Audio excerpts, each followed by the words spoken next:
Okay. Only 3 more streams left to go this week. I will say, I'm not as ruined as I thought I was gonna be. Alright, I can't hear shit. I forgot. Whoops. Fucking hell.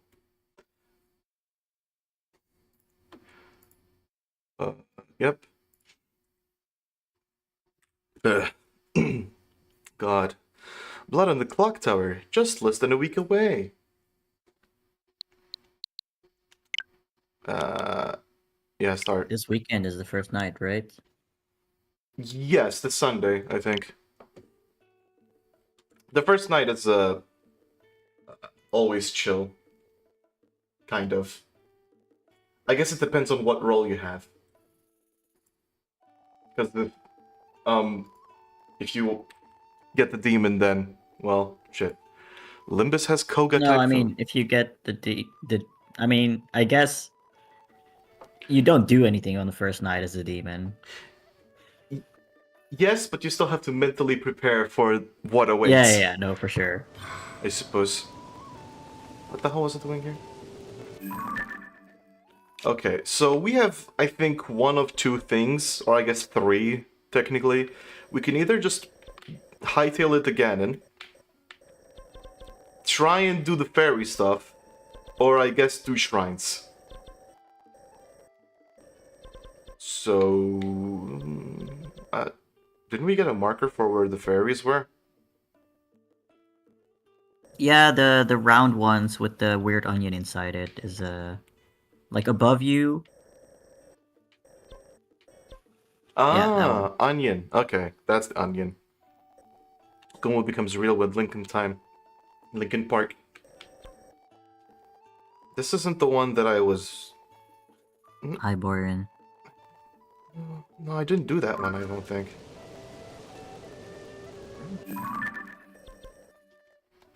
I can't put a marker down there, but... Right.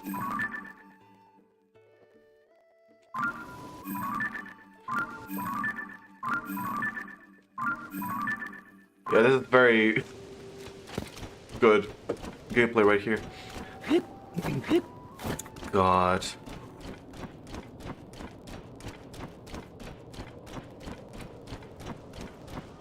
You ever just... It's kind of weird how there's days where your vibes are just kind of off. You know? Like, you can tell something's wrong with the day, but... Oh. Bruh.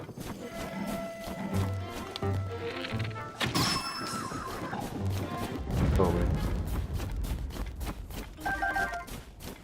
God damn it, I lost my spot.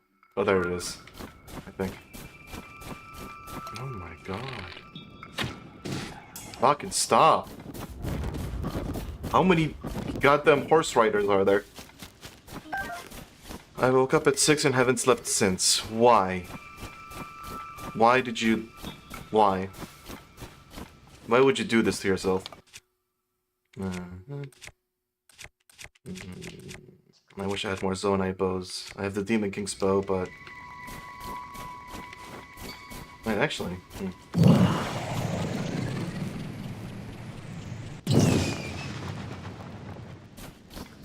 that works. Update. Also, I've been meaning to continue Severance, but like, I started it, watched episodes 1 and 2, and then just didn't continue for some reason. Okay, well, I'm still in the same... No, I'm not in the same space in Season 1.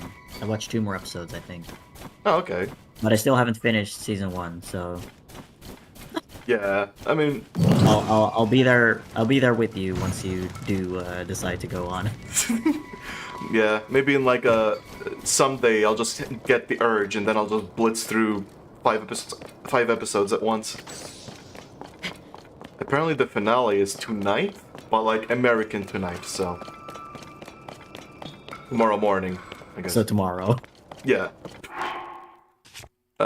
Fucking... God damn it. Okay, at least I have 1 cold resistance thing. It's really good, but it's the only thing I have.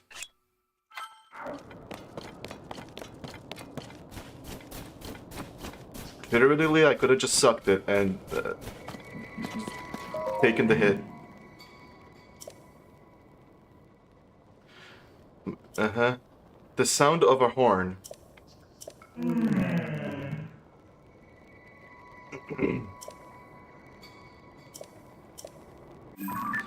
Okay. So here, probably. So I did just waste that thing I just took. Well, whatever. Listen, when you have a full-time job and also brain things, and also you're doing multiple things at once, you end up stalling all of them. Did you know? I've been having brain things. Couldn't be me.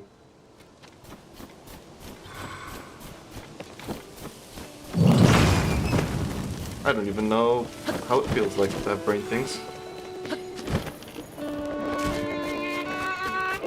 Anyways, what dorks are here? Are you the band?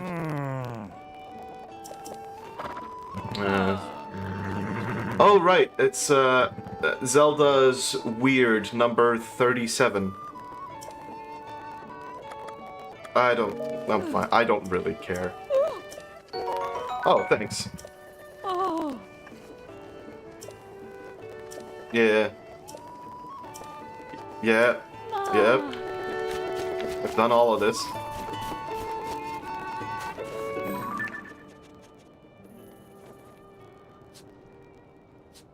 Oh, who sneeze? Doggy.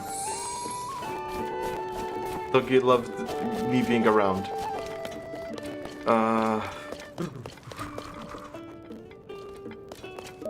Wow! Sa! I would like to take all of your... Yeah. Yay! Yep. Wow! Nah. But actually, how many frogs? 2? Yeah, I'll take 2. I think I rarely spent rupees this entire game, so that's my entire stock, and I've just burnt through it. But I guess I have stuff to sell. Would you like your frogs back? Actually, I have 5 diamonds. And like, is it better to use them on weapons, or is it better to just get the 500 rupees? Diamonds... I never use on weapons, really, because there's better horns, so... Yeah. I guess if I save diamonds because I do quests, and sometimes you need a diamond for a quest, but... Yeah. But we're reaching... This face is a mood. I Wow. think. Just like this blank-eyed stare. This dead-eyed stare right at you. Vark is sick. Vark just wants to go home. What? Let's cook something new. What can I cook?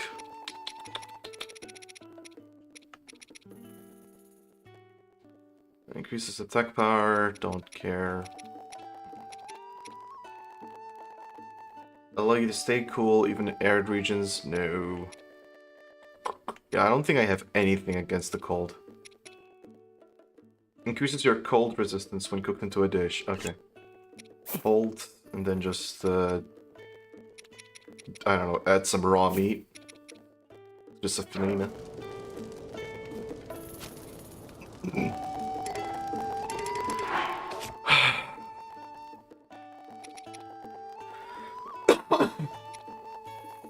Well... Alright, I can't carry any more meals. Fucking... You can sell those as well. Yeah, I guess. Though when it rains... I mean, when it rains, usually just wait, actually. So...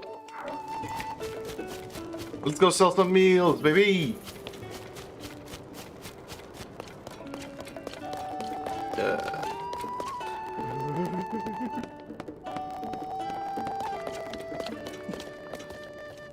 Oh. Yeah? Ah. Oh. Stable south. Yeah. Ah. Look at my fucking meals. Yeah, take my this. Yay. Yay. Take my that. Gloom resistance. I genuinely don't even care, honestly. If I have these, gloom resistance is unimportant. So, I mean, I guess it's useful to just not fuck around too much, but I'll sell this because it's weak.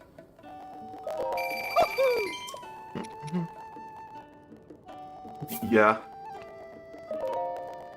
Oh wait. Oh wait. So, one frozen bird drumstick costs 15 rupees. Wait. So one frozen bird drumstick costs as much as half a roasted fish. Wait, as 2 roasted fish. Huh. Huh. Wow. Wow. That's always a good way to start a stream, by yawning. You know, be very high energy, you know? Just yawn a bit. I do have work tomorrow, so if it doesn't end up being a long stream, I will not mind. Yeah. I also got work tomorrow, so... But that's always the case. Sometimes I do wonder how I still find a way to, like... How do I put this? I still find a way to bitch about work despite having all the benefits that I do. Because having to work sucks. That's true. Like, to be fair, I guess, yeah. Not to mention that, like, every time I hear... I remember during university and shit, we were hearing all these hype stories about how, like, Google gives you... Google, Facebook, Amazon give you, like, free lunches and gym memberships and arcades and stuff. And, like, I thought that was cool, but only a little bit. Because, like, I'm not going to work to do all that shit. I'm going to work. And I'd rather work from home. Like, if you told me, would you rather, like, I don't know, would you rather work at a 5-star hotel with so many restaurants and arcades and shit nearby? Or would you rather work from home? I wouldn't even let you finish that second part before I say... Also, the reason that you get so much fun shit at these big companies is because you spend your entire fucking life there. So they need to have your entire life and the gym there so you can live your life there while you work 1,000,000 hours of overtime. Right. Oh, don't forget, unpaid overtime.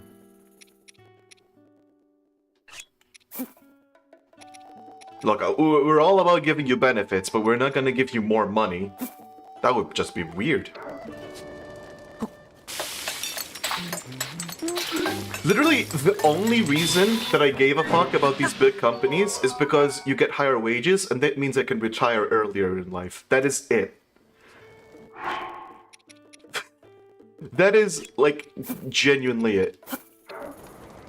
The biggest and only reason that I care about, like, any wage that's higher than living is so I can quit work earlier. Some people would, like, spend it to go... Valid and good. Sorry? I said valid and good reasoning.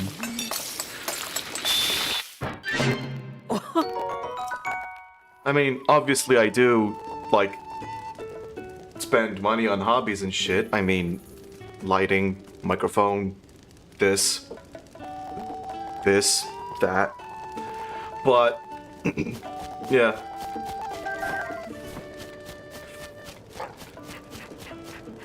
Like, I swear to fuck, I think in my second or third year of work, one thing that I did was I created a spreadsheet to keep track of all of my expenses and my income, so that I can calculate, if I quit, how many months of money do I have left. Just so that when I was feeling miserable, I could look at the screen, I could look at the spreadsheet and go, okay, so you know, I have at least this much if something goes wrong. And then I feel better because it's like, you know how in Disco Elysium there's that one thought that's like finger on the exit button? It's kind of like that. I do want to say, when you said I made a spreadsheet of this and this and this, I was like, so a normal budget? To be fair, I do also keep track of a budget, but the spreadsheet was my desperate attempt to not have a mental breakdown and just quit on the spot.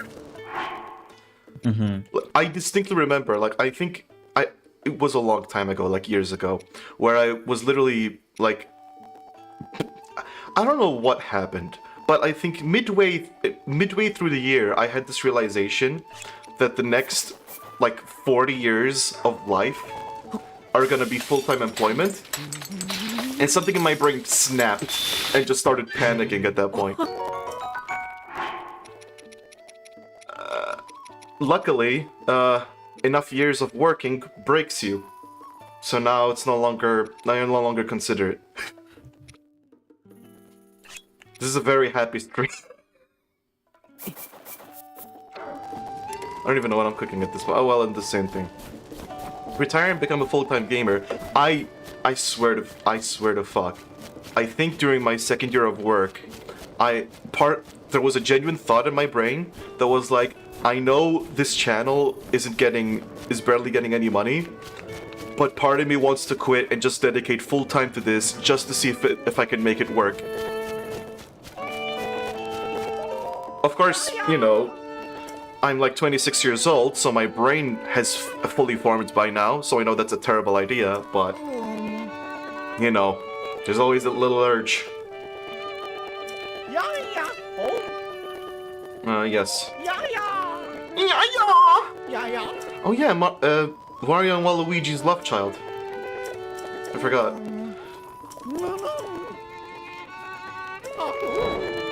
Okay. So you want a roof. Got it.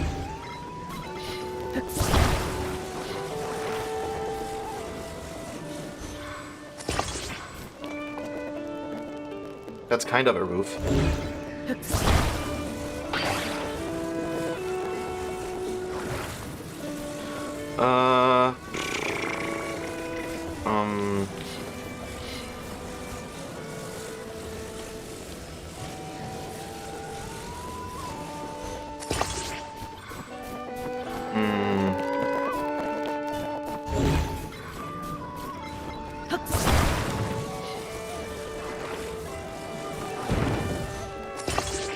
There we go. Roof. I'll take you.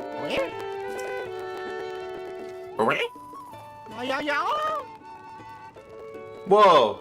Why is it covered with green glue? Yeah.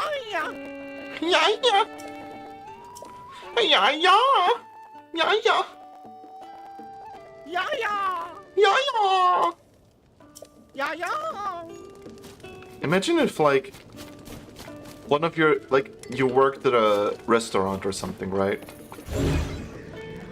And one of your regulars was this one guy who just goes, yeah, every time. Like, instead of saying words, just goes, yeah.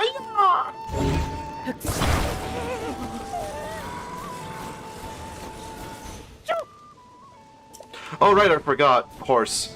Right. These fuckers need a horse. They're scared of being lifted. Hey, I'd like horse. Huh? Huh? Big horse. Oh. I would like fuck you.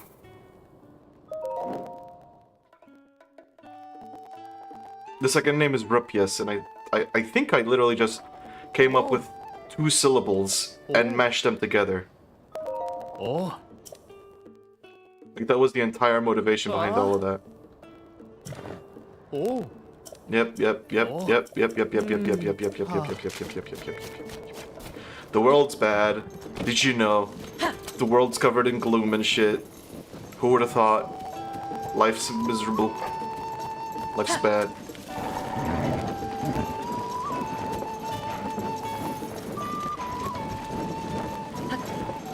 Okay.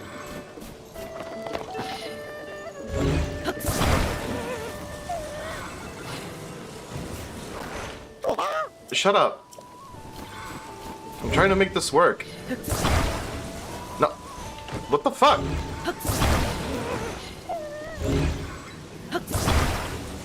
There you go. Jesus Christ.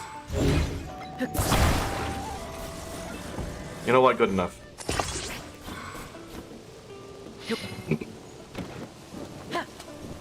Now that I think about it, another reason why playing this game has taken so long is because, like, we did fuck around a lot. Yeah. Like, remember that one time where we just completely stopped playing the game just to see this TV show where a kid does adult stuff? Oh yeah.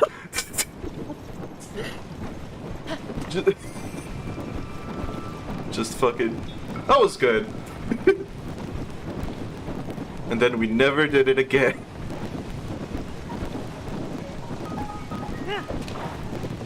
I mean, hey, maybe one day we'll just stop playing and just watch Severance instead live. Your channel's small enough that we could. Yeah. Literally could. I mean, hey, my channel's small enough, it will grow, and when it grows, we'll stop it, and, you know, it's a fucking foolproof plan. And then everyone leaves, and then I'm small again, and we can continue Severance.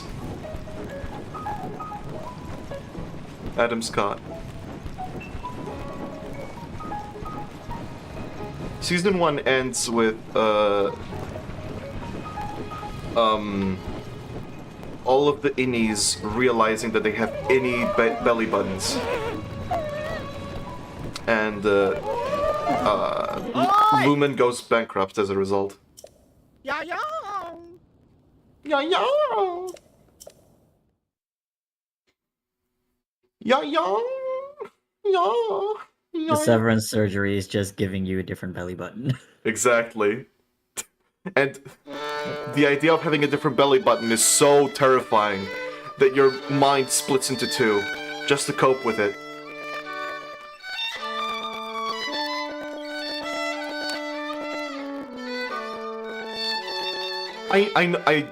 I'm pretty sure I know your answer to this, but would you take the severance procedure? I mean, no. Okay, yeah, of course.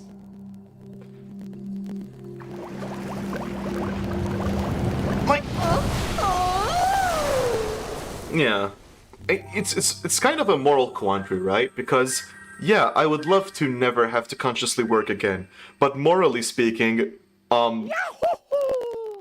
it's not good to do. Probably. I could never get over the fact that I don't know what I'm doing in those hours. Like, I would literally always be like, what if I'm turned into a murder machine while I'm there? I mean, yeah, I guess that, yeah. Yeah. I didn't even think about that. I was just like, well, Yeah. yeah, actually, good point. Oh? Yeah, yeah. I guess you wouldn't even realize that instead of a murder machine, you're just told to stare at numbers all day and just click random ones. Someone Like, big. I definitely have, um, like, sure, there's an ethical problem with, like, making a work self that only ever works, Yeah. but, yeah. Ja. The thing about the moral thing too is that it's not like a one-time thing. It's not like, oh, I'll give you $1 million if you kill someone, and then you kill someone and that's it. This is like, now you have to deal with the fact that you have a second consciousness, and like, if you never go there again, you're keeping them dormant, and at any point you can reverse it by just going back, but you, in choosing not to, is kind of like keeping them dead. But morally speaking, you'd want to free them, but if you free them, then your life becomes instantly worse, because you have less hours of the day. Even less hours. So it's like, once you do it, you're kind of fucked, basically. You're in a moral catch-22. A bit. Anyways, what the hell was I trying to improve here? This, right? Yeah. I need more moblin guts. I don't, as in I have 3, but I don't know how to get more. Yes.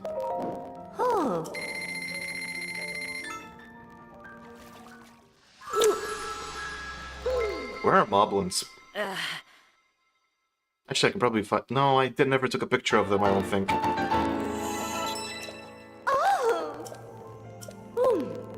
Well, I'd love for you to enhance my stuff, but.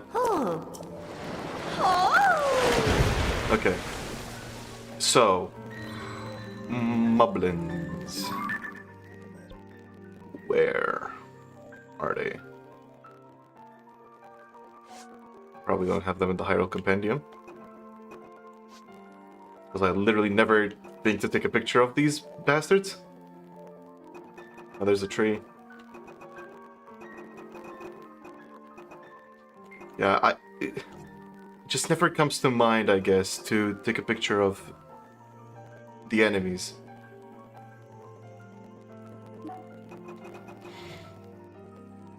Oh yeah, this...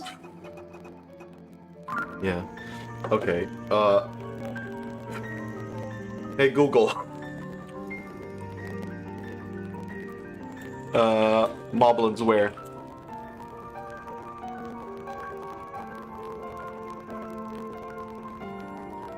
Yeah. Yeah. Where? IGN. I will say, even though I never care about IGN's reviews, their guides have been helpful quite a number of times. Yeah. Where to find moblins? Hyrule Field, Central Hyrule Depths, so Hyrule Field, basically.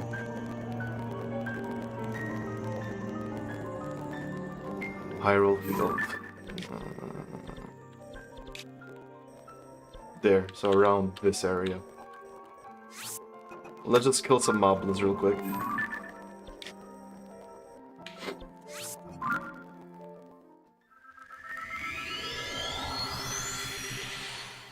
Also, whenever I see one of those superpower quiz, I always end up having the same answer. Like, I want time control. That's like the main thing I want. Invisibility, super speed, super strength, teleportation. I mean, teleportation is nice, 100%. But time control is the only thing that's always useful. Always. And to explain myself, I'll use 2 statements. Basically. Number 1.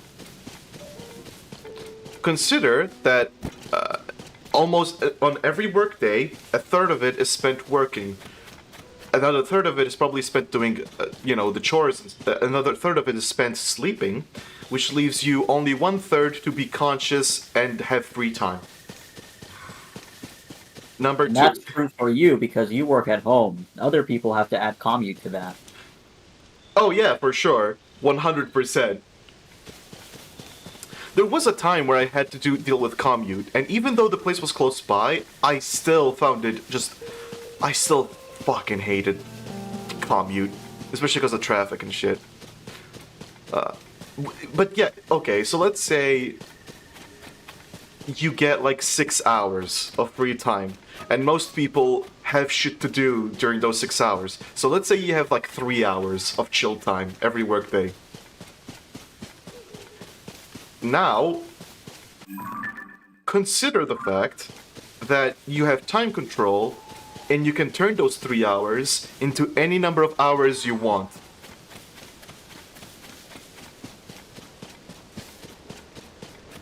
Do I need to say anything more? No, you've made a good case.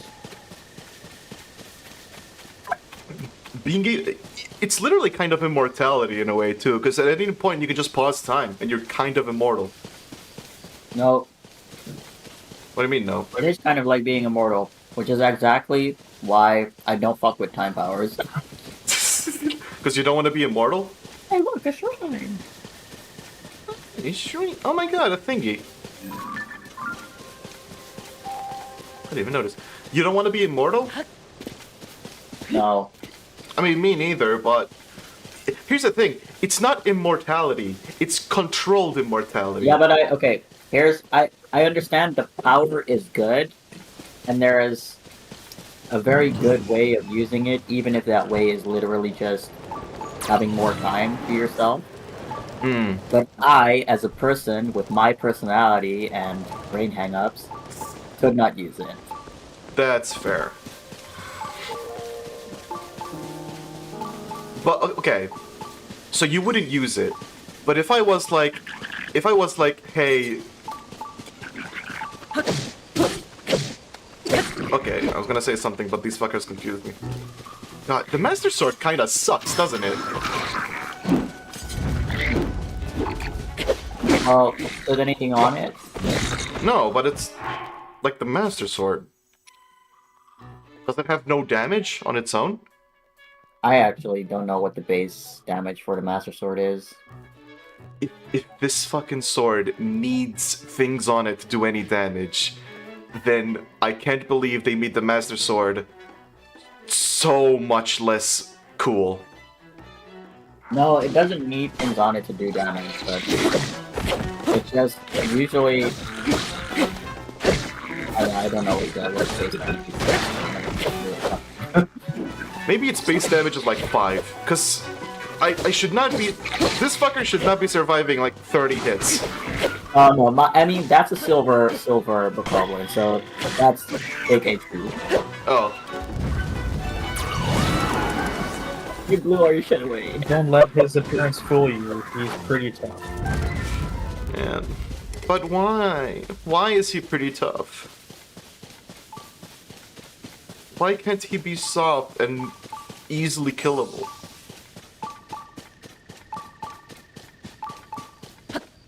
Okay, so you wouldn't use the power, but what if I had the power and I was like, hey, would you like to fuck around for 3 hours, except it's 3 seconds?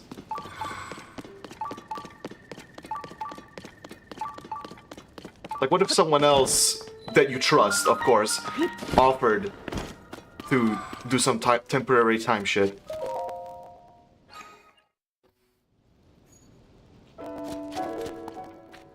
Leaving my time in someone else's hands control is even worse than having to control my own time.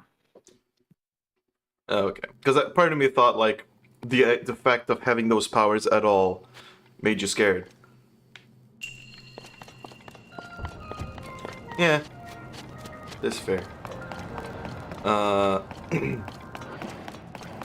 There is a certain fear factor with time. Like, of course, when I say time powers, I'm implying that there's no caveats. But if if it's difficult to control and shit, then yeah, I'll very much rethink my time power thing. Cause what if I freeze time and I can't unfreeze it?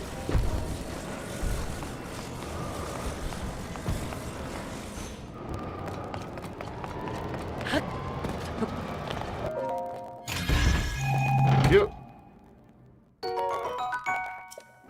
I'm not sure that's how you're supposed to do it, but like with all things in this game, that doesn't matter.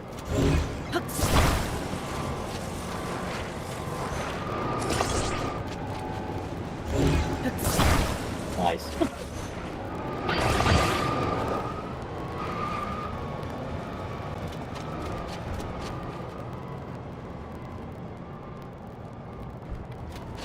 I mean, I'm just seeing if they're gonna fall Here's off. the Kingdom perfect vehicle edit. Yeah, actually, hey, hold up. Just everything you've done in this game.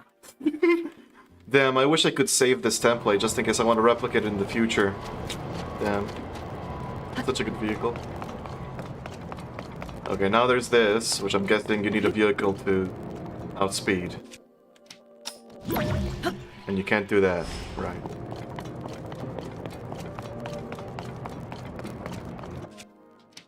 So I have two options. Make a car.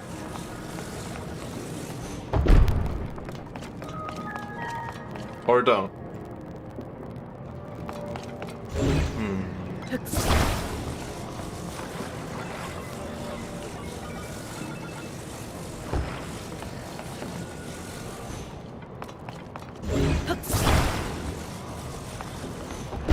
I guess every power has a weird caveat to it. Like teleportation.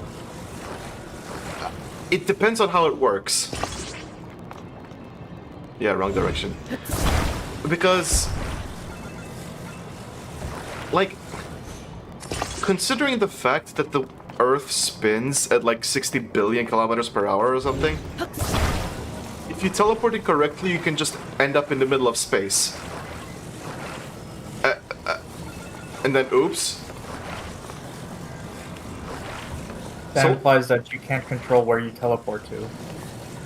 I mean, Like you would take that into account, right? here's the thing. Because it depends on it depends on the method in which you pick your destination. Because if it's longitude and latitude, if it's like Earth specific, then yeah, it's not an issue. But if it's like universal coordinates, you can't take that shit into account, but then you have to do like real-time math anytime you want to teleport. Well, I mean, no, not really, right? Because like, okay, I would not find it crazy. Like, I would be able to keep my I would be able to self my disbelief if, since we're all on this ball that's going around the sun, right? Yeah. Once a year, most people would have already done it a couple of times. So, in a world where people have superpowers, you can just logic that away by, yeah, you've been there before, roughly, because you know the sun, would be spinning from the sun. I mean, that's true, but like, if you find yourself at any point going, I want to teleport to this location, you're gonna have to take the Earth's spin into account. Which means you're gonna have to calculate it. Which adds No, that. you just pick the place and you're there. But that. Like you look at Google Maps, and you're there. Just like with any other math problem, I will just wait for other people to make a tool that I can easily Google. Okay. First, to respond to Keith, I did say it depends on your method of teleportation. If you could just open Google Maps and pick a place and teleport to it, then like, yeah, that's perfect. Although then you have an altitude issue, but there's probably some way to control that. Google teleport. As for Gomu, you said time powers scared you, and then you said, I'll just wait until someone makes a tool. that tool only needs to glitch or fuck up once for you to be irreversibly stuck. But then I just died. What? Is that a good thing? I mean, this is the same. This is the same risk I take every time I step into a vehicle.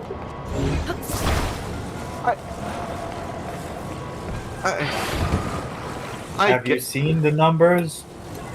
Car crashes are pretty common. Yeah.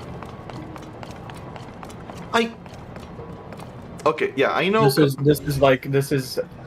is like worrying about stepping into a plane and it, possibly crashing. Like, sure, there's a chance of it. But unlikely though. the difference is, like, there's conditions that make those things risky.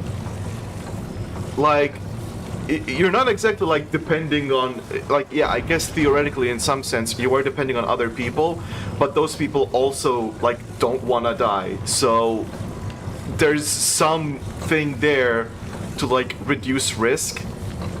Here you're just depending on some random person's program and just expecting that it would never bug out.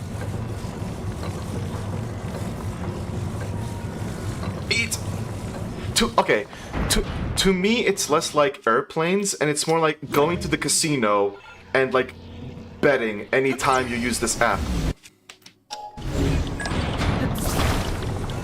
You're just talking about eToro. About what? eToro? Yeah, it's like a stock thing.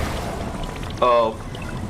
Yeah, okay. It's like that, except instead of like losing the amount of money you were already set to lose anyway, you die. And the thing is, you wouldn't just die immediately. Your death might be horrible.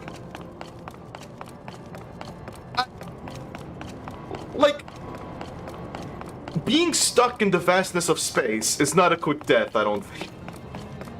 You think you? It is. It is actually. I mean, being It stuck is? in the vastness of space is not going to kill me very slowly. I know. Your blood will boil basically instantly. Oh, okay. I forgot how quickly the blood boils. Yeah. Okay. Yeah, okay. If the problem is going to space, then yeah.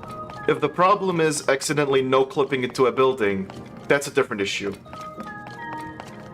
I suppose. But I guess at that point you could still recover by just thinking hard enough. Except you can't use the app, so you have to just use your brain. If you, you just do that a bunch of times, and then either you no-clip again and try again, or you die, or you get free. Yeah. Yeah, I mean, yeah. I guess, yeah, it is better to do that than to accidentally lock yourself in frozen time forever. Because that's just straight up immortality that you can't recover from. So... yeah, and there's also, like, a fear to... Anyway, I don't want teleportation powers either. Oh. What powers would you want? The only answer I've... I'm sorry. The only answer I've had to this question since I was like 10 is I just want Nico Robin's powers from One Piece, and that's it. What's his powers? Make extra limbs. Not just limbs, also eyeballs. Yeah, make extra body parts. Wherever, on anything. Okay. Hear me out. Technically, that also means you no longer need to work as well. Because you could just... What? you could just keep making extra body parts and then selling them. I don't think they persist. No. I guess I could scam people out of body parts, but that seems like a pretty dangerous life. No, literally, You fucking just... You just make transplants. Yeah, what I'm saying is I don't think the organs persist. Like, I need to actively be thinking about them. Oh, okay, okay. I guess if you had to pick any power, you could It's just... money glitch. I keep coming in to sell my kidney, and they'll just regrow another one. Yeah, okay. I didn't think they were temporary, but... Yeah. What? Okay, what would be the best power with the lowest amount of caveats? Assuming that things that can go wrong will go wrong. I think it might be that luck power that Domino has. Luck power is pretty good. Yeah. Well, okay, I can see one way that the luck power can go bad.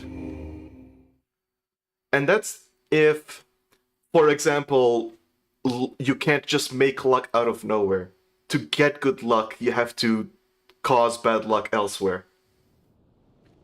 Then that causes issues. Yeah, not for me though. Yeah, you're built different. You can sick the bad luck on somebody instead. Well, that then assumes that you get to Yeah. pull the luck from somewhere, like your fucking Friska or something. Yeah. Yeah, to me that seems like perfect way to make the whole equivalent exchange thing work. But... Okay, so in that case, the power is luck bending. Yeah. Okay, then that would work. Except if you're luck bending, you have to... I mean, I guess you could just find shitty people, drain their luck, and just put them in a sort of luck battery. I have a huge fucking list that would go off. And I guess it depends on how obvious it is, because you could just... I guess... Actually, I mean, I guess you could go to the casino and then just steal everyone's luck. But no, that... Seems like a good way to get banned from the casino. I mean, how will they know? Wait, no. The casino... I mean, even if you just have normal luck at the casino, at some point they'll be like, yeah, you've made too much money off us, please leave now. Oh, wait, no, I didn't mean spending my luck at the casino. I mean gaining luck at the casino, like stealing it from other people. And then just leaving, okay. Yeah, exactly. Just take all of the house's luck somehow, even though at that point, you know, it's more of a statistic thing. Yeah, literally just take all that luck and then get a lottery ticket. I walk into a tech convention, I suck up all the luck out of that place, I leave. I've done a good deed. Yeah. Not only that, now you can just go for a lottery ticket and boom, millionaire. And because you have the luck, you're not gonna get bad side effects from that. Probably.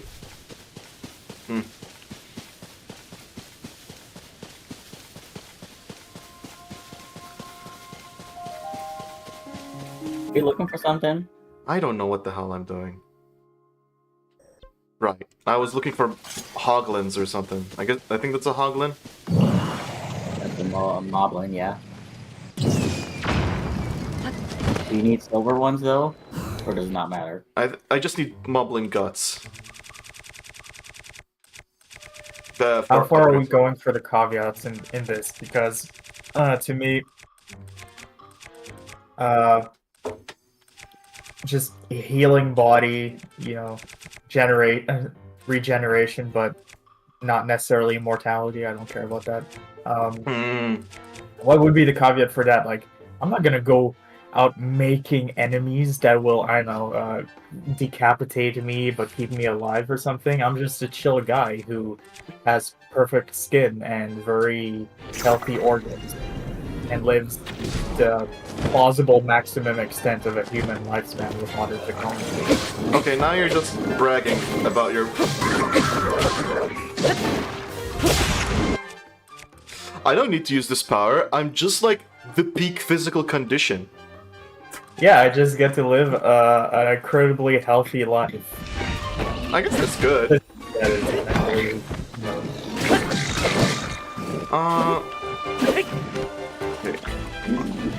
I'm trying to think, how can luck bending go wrong? Well, okay, here's how it goes wrong. You need to have skill to do luck bending correctly. Because, like, we've all seen that part of Avatar, The Last Airbender, where Aang tries to firebend and just fucks it up. That's what he loses control. Yeah, Is what you mean. exactly. So you can't. So Luck okay, nuke. you lose control of the luck, Yeah, and one day you slip up and like all of the. You just have an incredibly unlucky day. Somehow you develop. oh, Somehow you develop diabetes in like one day. Incredibly unlucky. one day diabetes. I will say, okay, maybe this is just me being like a selfless, peak moral human being, but I was, when I was considering the downsides, I was more so thinking all that bad luck going to your loved ones. But we were just. The thing is luck bending, right? So, oh, Yeah. you mean like if you're not skilled enough, you take luck from the wrong people? Yeah, it's Yeah. just a passive area of effect thing. Yeah, exactly. Because you're not getting skilled in luck bending. You just have luck bending. So if you can't control it, then that can go wrong pretty easily. Luck vampirism. It's just a luck vampire. Yeah. Like No, because I think vampirism more so yeah, it's implies that directed. you're picking your victim. Yeah, I had in mind specifically. What's the name of the? Emotional vampire. Yeah, the energy vampire from. Oh. What we do in the shadows. Yeah. I mean, he doesn't direct it. He's just. I mean, he sort of does by Not like. really. Everybody just I mean- sucks around him. Everybody just. Yeah. Okay. He does control it though. Like Pick up that rock. On the fountain. Oh, yeah, there was just a random rock. I should have. Yeah, I shouldn't. Yeah. Oh, the fountain has a butthole.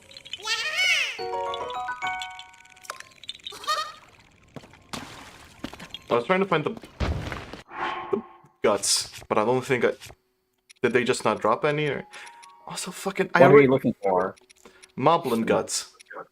Moblin guts. You did get one. But you only fought one moblin, so. And I broke like 3 weapons to do that. How the fuck am I supposed to farm these? What? How many do you need? 3 more, I think. Oh, okay. Yeah. What's a zone I think I can drop? Maybe I can just look for more weapons. Maybe there's like a place where you can get renewable Zonai weapons or something. Maybe. Hopefully.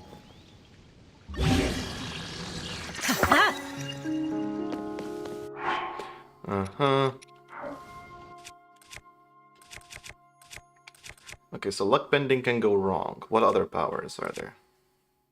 I guess no. Not being able to control them is just a bad side to almost every power.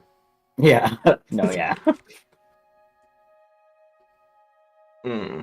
That's like the crux of like a good 70% of superpower movies, isn't it? Yeah. I must learn how to control this. Wait. Here's the superpower I'll take. The sonic screwdriver.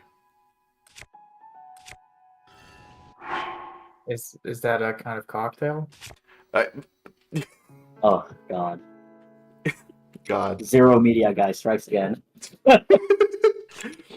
So, okay, the sonic screwdriver is this Doctor Who thing. No, I know what the Sonic screwdriver is. It's like in Sonic, the game, the platforming one, where he does the jump and then spins in midair.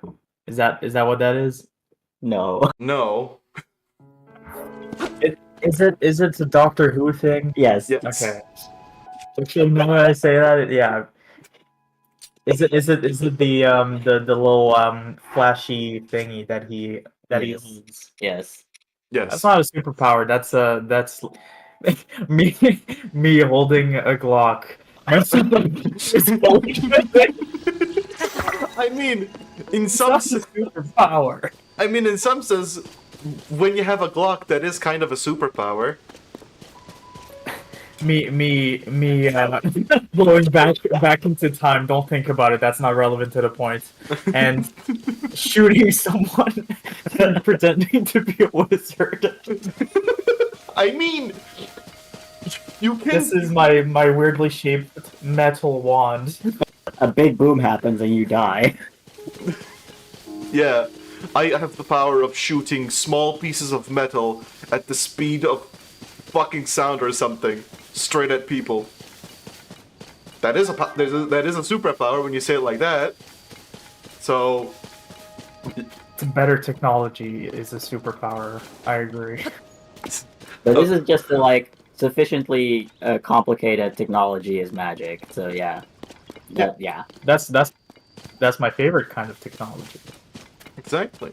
And that's why the sonic screwdriver is a superpower. And the biggest reason I said this is because of the one episode where the doctor points it at an ATM and just gets infinite money. That's about it.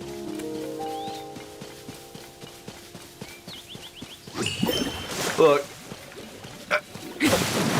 I'm not gonna need a superpower to fight evil or something. I need a superpower to make life better. Basically. For yourself or like for society?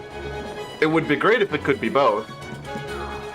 Because I mean, I don't know, if I could control the weather or something, that'd be pretty neat. I could help a lot of people with that. That did no damage. Yeah, like in a drought you could... Oh shit, there's people. I guess in a drought you can just cause rain. I guess in that case it does need to be equivalent exchange. So I'm On the horse. borrowing a little bit of rain from Ireland or something, somewhere where they have plenty of water, and I drop On the arc One Piece. and I drop it on Syria. Yeah, I wasn't considering that you'd need equivalent exchange because weather is like just weird, funky forces in the sky. Exactly, but yeah, weird, funky. I could have got the horse. Okay, I was too busy As, thinking about powers. as a scientist said, who currently escapes my name, but I think he's French. There are you cannot create funky forces nor take away funky forces, only change their form. Ooh. Yeah.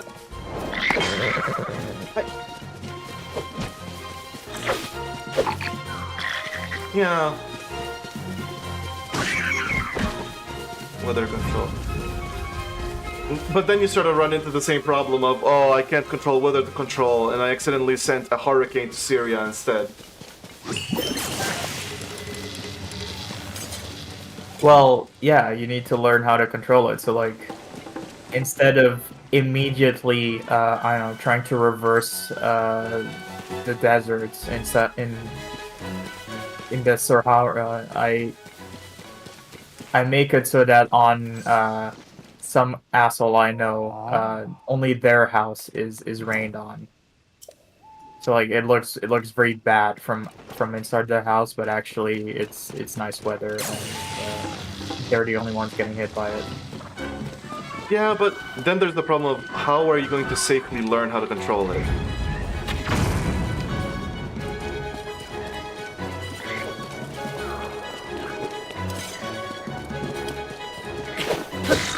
Like, you're gonna have to fuck up at some point. I guess you could control with mini weather, like inside your house.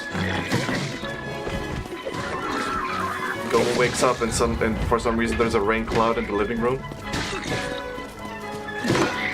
And everything's rained on now. Yeah, that would work. I'm sure you could have a cloud indoor. No. The moment I said that, it felt silly. I don't think Do that's... you think? Do you think? Do you think we're going to get some new units or scientific principles named after some people soon, or have we already gotten most of them? Or is it gonna take really long until we have I'm... a dude called I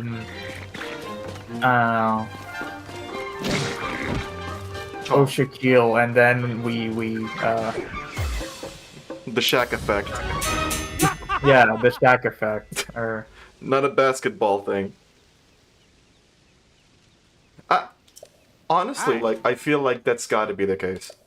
I don't think we've reached the plateau. Because like, at any point in history, you could, like, see people and be like, yeah, I think we've reached the plateau at this point. Like, quantum mechanics and all this funky bullshit wasn't a thing that anyone thought could be real. As far as well, there might have been some people, but it's like fringe theories at that point until someone came along, Mr. Quantum, and said, I think particles I are don't think waves. quantum is named after a person. The- No, but okay, what I'm saying is think of units like Röntgen for radiation or joules for energy, watts. What are some others?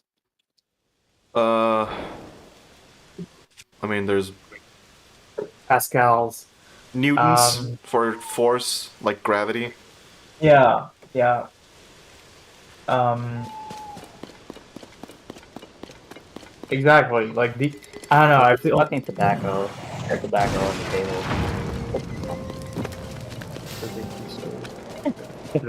like that. Like that away.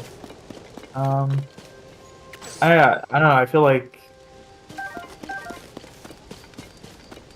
those are so fundamental that if something is named after a person, which undoubtedly it is, right?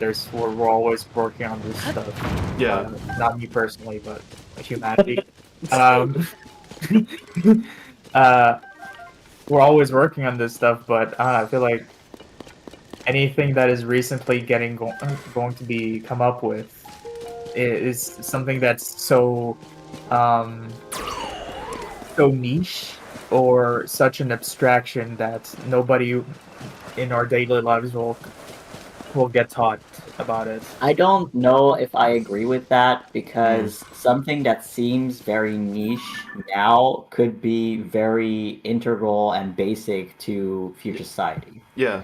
I mean, radiation okay. was extremely niche and no one knew what the hell it was until Marie Curie came along and said, look at this glowy thing.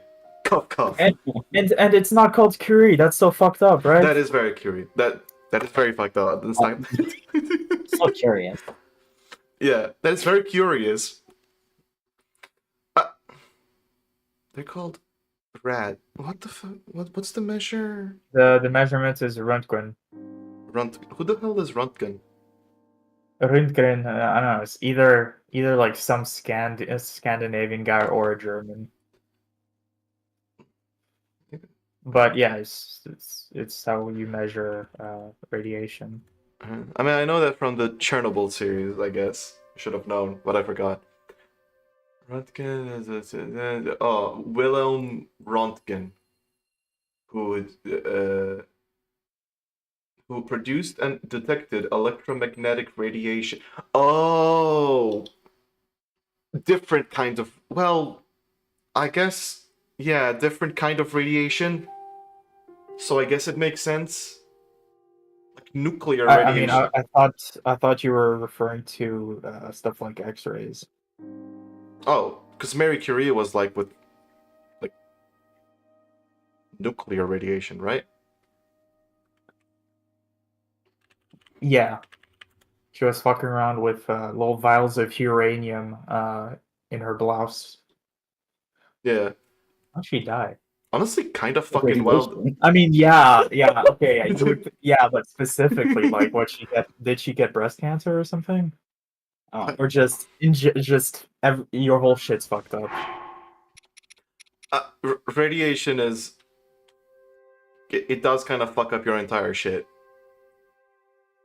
So, I mean, also, that kind of radiation is still measured in sievert, which is not Curie, so... Sievert. So who's Sievert?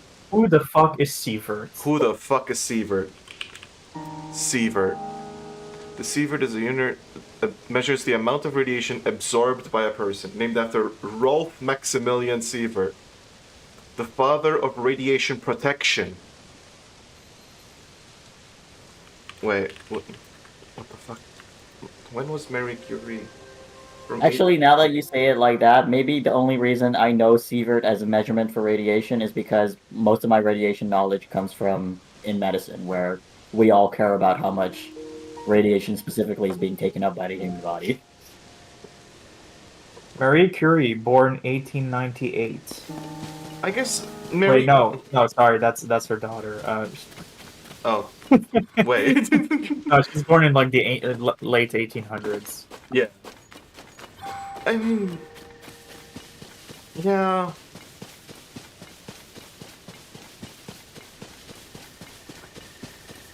So I guess the reason why there's nothing called Curie is because it's either lumped into radiation or something that's absorbed in the body. It's because she's a woman. Yeah. There is actually a unit called a Curie. Really? Really? What is it? 1 Curie is the approximate number of radioactive decays in 1 gram of radium per second. That makes sense. Okay, so it's hyper-specific to radium. I mean, that was her whole deal. Well, I mean, sort of, yes, as in, you can... Radium is 1 Curie, just like force on Earth. Like, Newton's is hyper-specific to our situation on Earth. Yeah. Right. Okay, no, but okay, so if I were to somehow measure the active decay in 1 gram of banana, right? Yeah. Which almost definitely somebody has already found that out, right? I would be able to call that 1 Walsh. Sure. And all of the banana heads will know my name forever. Ah, okay. Why Walsh? Because I'm pretty sure you don't put your first name in the unit of measurement that you come up with. Like, it's called a Curie, not a Marie, or, you know... Yeah. Or not a... That's... Pascal is a first name, but it was his last name. Yeah. Imagine fucking having... Imagine if the unit of force was called Isaac instead of Newton's. Yeah. One Joe. A Curie, by the way, is a US unit. Like, the SI unit for this is a Becquerel. A Becker... How many fucking units are there for this thing? At least 6. Jesus Christ! People really like radiation, don't they? Well, there's so many different types of radiation. That's... Yeah. In your body, right now, there's carbon that's making, that's slowly decaying, and making radiation. Bro, I'm kinda just exactly like the sun. And that's how we can date shit. Right, carbon dating. Yeah. Right, yeah. There's like a specific kind of carbon that has a half-life, so if you measure how much carbon remains, you can use the half-life to boom, there you go.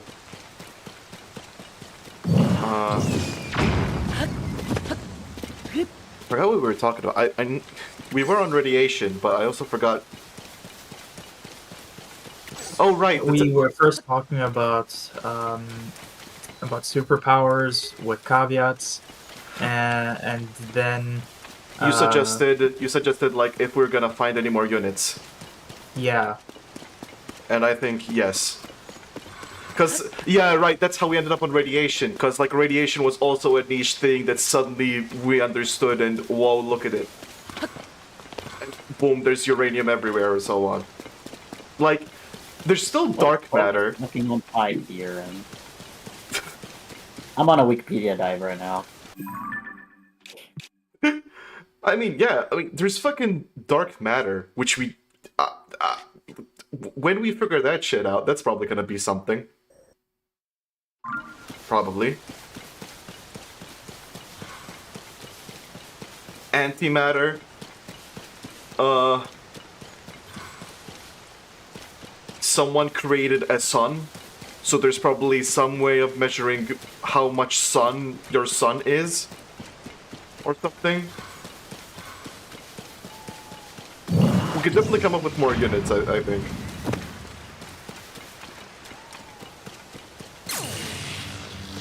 Hell, maybe someone comes up with a unit for AI.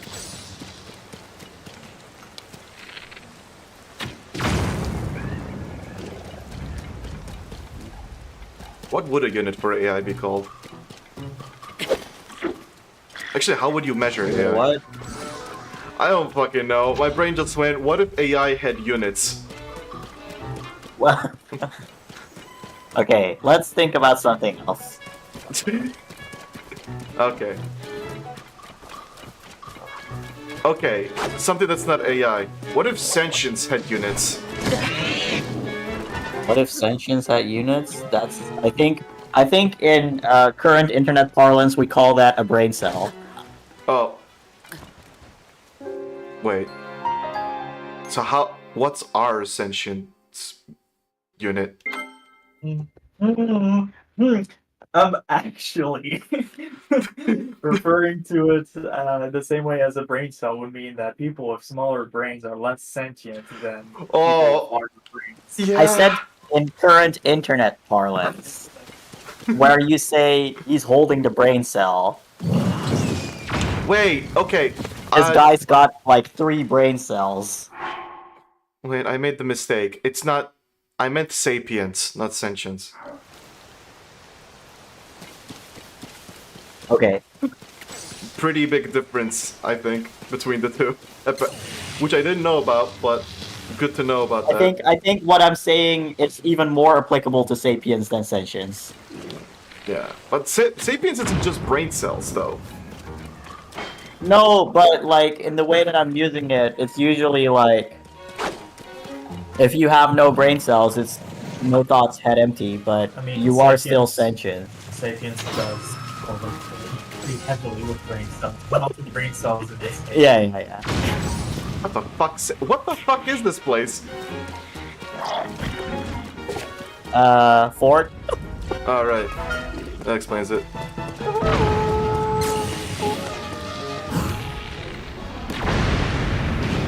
That was definitely... I don't know what the hell.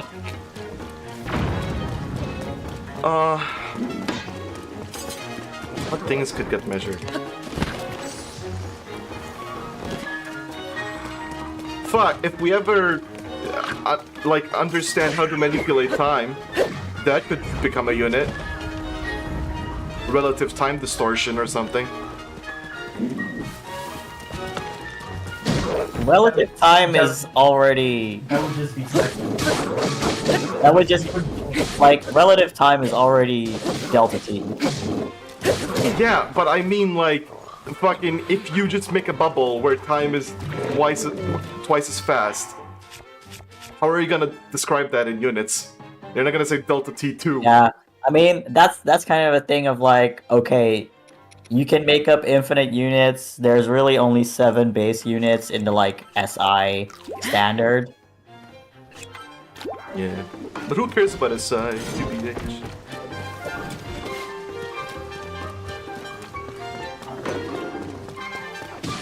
I still find it kind of funny that, like, the unit of a kilogram is entirely dependent on some random thing that is supposed to weigh exactly 1 kilogram. Yeah. If anything happens to it, like, I don't think that it's gonna change anything. Like, if that 1 kilogram thing just fucks off, I don't think that's gonna affect anything. Because we already have... I mean, at this point, no, but... Can I ask anything? Sure. Nani, would you kill baby Hitler with your Would I? powers, with your time powers?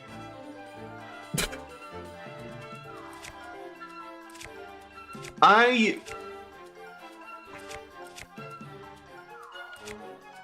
Okay.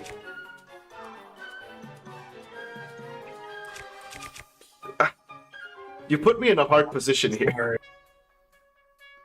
Because, like, of course I'd love to, but the butterfly effect. You know? Yeah, but do you think it would be worth it?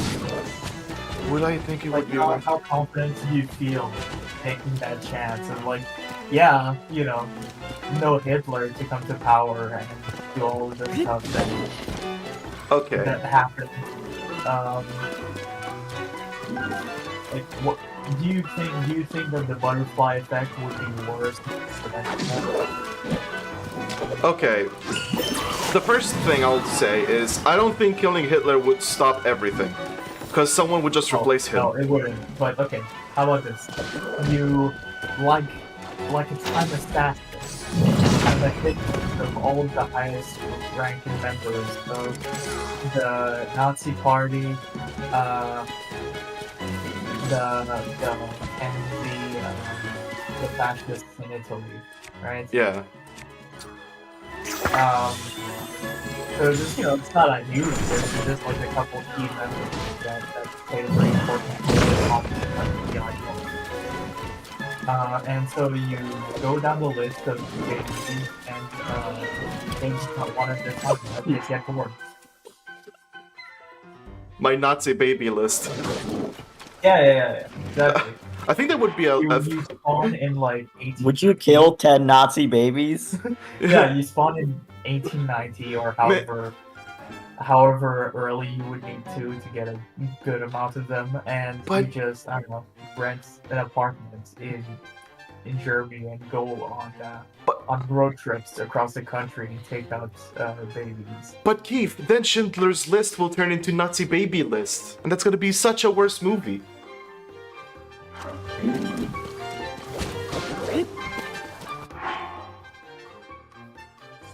You got a wry chuckle. I mean, I'll take it. I thought I got absolutely nothing, so... Here's the thing. Morally, I would of course definitely want to, but the worry I have is the entire thing with World War II has affected the entire fucking world and how everything happens. Like, if World War II never happens, that means the nuke... Like, okay, if World War II happens, then there's, like, okay, I don't know in perfect history, but, like, World War II has caused the nuke to be a thing, has united Europe against Germany, and as a result, I guess, fascism, although... and also has resulted in the end of the Italian fascist empire and the Japanese empire. And also... And also the Japanese empire, which... If World War II doesn't happen, the Japanese empire might have a chance to grow out of control, and the Japanese empire was... Fuck. It was... horrific. Like, it was nightmarish. Because, like, the only reason that empire just completely fucked off is because World War II happened, Japan decided, hey, fuck Pearl Harbor, and then America responded with, let's nuke your shit. Which is horrific in its own right, but let's not go into that. Because, you know... Specifically, I gave specifically I used those examples specifically because with Japan it was more like a whole societal structure that gears the country towards militarism and, you know, yeah. And Unit 731. I mean, yeah. You've heard about that, huh? Yep, I have. So, yeah, this is why you're saying this. Yeah. He's staring into the distance. What the fuck are you guys talking about? I don't actually. You can tell me later, but like not on stream though. Like I mean, no. It's, history time is not now. I know about all the quirky shit they've done, you know. So you can see my hesitation. but you think it would be worse though? I Because if there's no, if they don't have any allies, right? Because there's no Nazi Germany. mean, No, I don't know. But what I don't know if it would specifically. I don't really care is the thing. Like oh, I feel like without some specific people coming to power,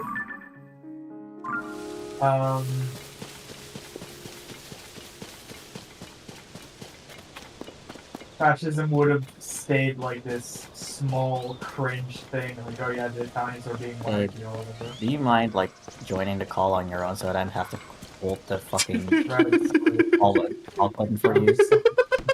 I'll join. I'll join.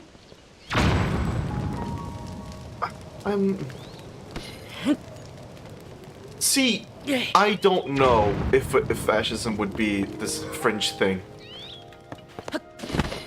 Cause if that whole thing didn't happen, then when people think fascism, they're not gonna think of one of the worst atrocities in human history. They're gonna think of some theory this guy wrote, which is a lot more, I guess, acceptable. Oh, hello. It is you. Oh boy, slimes. You need to re-say what you said about fascism. Right. Basically, what I meant was, without all that shit that happened, in the future, when people think of fascism, they're not gonna think of, like, one of the worst atrocities in human history. They're gonna think of some guy who said words once. Yeah, that's my point. It will just be like a little cringe thing that gets forgotten. But why would it be cringe if there's no historical cringe associated with it? Oh, cause it's just because the people involved are just kind of lame, bro. Like, Yeah. That doesn't stop I current don't know. fascists.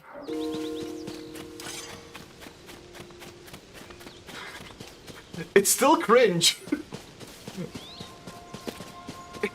It's not less cringe because of what happened. In fact, I would say it's more cringe because of what happened. Well, like, okay, wait. No, okay. I think you're misunderstanding what I'm saying. Yeah. The point I'm trying to make is that I don't think that our current world is. I don't think that this had to happen or something, right? I think it could have been prevented, No, yeah, for sure. right? I think that in an alternate world where it had been prevented, I don't think the world would be that much worse, or I don't think it's as likely to be. The thing is, I'm not exactly saying that killing baby Hitler cannot result in a better future. I'm saying I would be scared of doing it myself. Because Okay. I wouldn't know about all the impacts, and also I can do it incorrectly and actually make the future worse by making Hitler into a martyr, for example. And then, oops. Well, no, he's baby. Oh, right, he's baby, right. He's baby. He's not. He wouldn't be martyr of shit. Like it wouldn't have even. But he wouldn't even be there to do that. Hitler didn't invent fascism, right? Or did he? No, he didn't. But that Germany embraced it in a way that not even Italy did that, which is the birthplace of the ideology. Hey, okay. Actually, now that No, I'm thinking- okay. Actually, no. Actually, the best way to do this would be to go back even further and to Wait. assassinate Christopher Columbus, He- right? Okay, we'll explore that thought because it's very interesting. But it just hit me. if Hitler was dead as a baby during the entire Weimar Republic bullshit, maybe communism would have won instead, and it would have had a communist Germany, I mean, that era would have just been, liberal Germany. it would have just been a normal fucking democracy. Yeah, but A regular ass, bland democracy. yeah, but like you could have communism.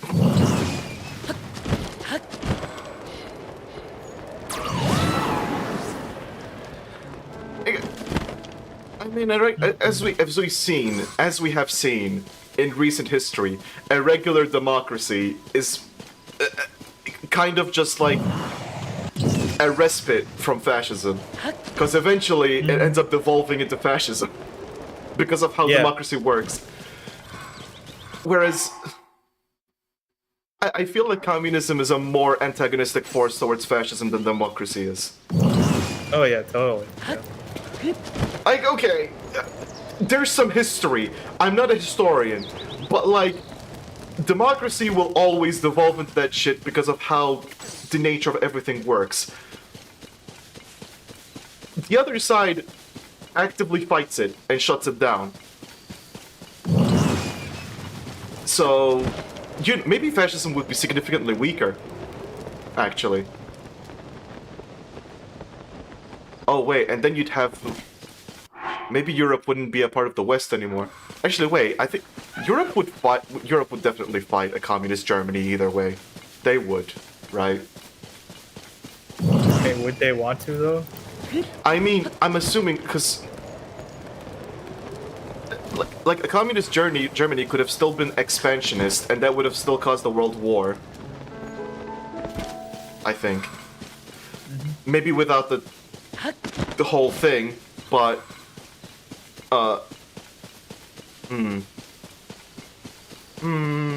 it would be a whole thing. Anyways, I don't know enough to actually elaborate significantly, but I just remembered the Weimar Republic and went, something clicked in my head.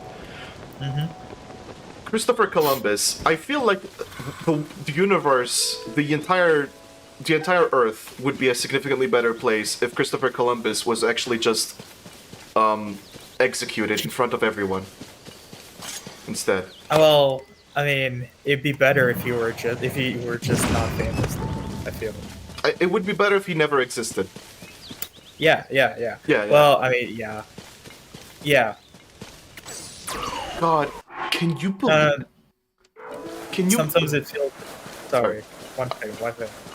On the topic of like, I feel that sometimes you can't really logic your way out of something happening because, the Earth isn't growing, right? And technology advances with time. Eventually the two continents will come into contact. But how that happens, well, Christopher Columbus is probably like psychologically the worst thing. Maybe not the worst guy, but like the worst thing to have happened. There could have been like way more chill guys to discover America. Is my point. It didn't have to be him. No. Anyone who would have discovered America, like, I guess, if Europe discovered America, fuck. Europe did.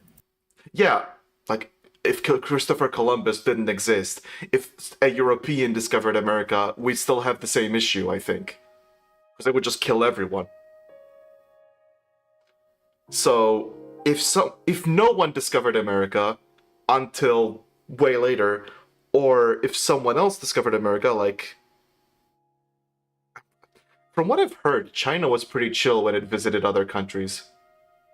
Or other places. I mean, as long as you don't border them. As long as you don't... America doesn't border them, so I guess, technically... but like, God, imagine how different America would look. God, the world might actually be a better place.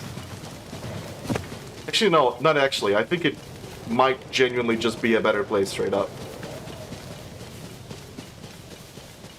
Anyways, I was trying to draw a cock and balls in the grass, but I don't think I left enough space for myself. Balls in the grass. Balls in the grass. But yeah, God. Imagine an entirely indigenous America. North America. Because South America had this own South stuff. America as well, though. Yeah, but was Christopher Columbus the cause of South America? Didn't South America sort of has its own but that's not like related to Christopher Columbus, no? I mean, he's the one lucky motherfucker who somehow made it west far enough to be like, yep, this is. I mean, he thought he was in like Indonesia or whatever, but because he went west and his ship didn't capsize on the way there and they landed on some islands, it became, yeah. Huh. I should look at the history of South America before Columbus, because I just realized that that's completely a blank spot. You don't know about the Incas? Okay, I've heard of You the know, Incas. from the Emperor's New Groove, famously represented. Okay. I didn't know that was... Okay. Yeah, all of the aesthetics and like the way that they dress and stuff. You know, it's like vaguely inspired by Incas. Okay. Up the mountains and shit. Oh yeah, I know about the mountains. Llamas, you know. Yeah. I know that stuff from Civilization 6. I feel... You know llamas from Civilization 6. I think there's a llama thing in Civilization 6. But just like a meat thing. I'm not entirely sure. Maybe a unit or something. Hmm. But I don't think that you can have. I don't think war llamas are a thing. But imagine. What They'd if... be pretty bad at it. Not very fearsome creatures. But what if there was a war llama and it was erased from history? What if? No. See, if somehow the horse didn't die like What is happening? like a fucking embarrassment in North America, where they originally came from, by the way. Horses are originally from North America, and they crossed over the land bridge during the Ice Age, right? Oh shit! And then the horses there died out. I forget the details of why, but they did. And so when humans arrived back into, well, not back because they hadn't been, but when humans arrived into North America, there were no horses, no cows, no pigs, no goats, just different flavors of camel, right? Like llamas. And camels also originally come from North America. Wait, llamas are like kinda camels? Yeah, they're related. Oh. They have a common ancestor. Yeah, I guess that makes sense. The only thing I know about llamas is they spit. They are known for that, yeah. I'm not sure what. I'm not sure. Like, why? Is it just a self-defense thing? Yeah, No. their spit really stinks. I see. Yeah, that makes sense. Then. Huh. Oh,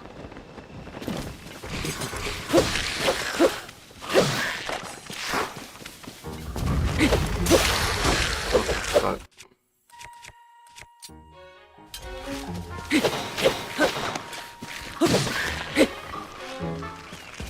Here's the thought.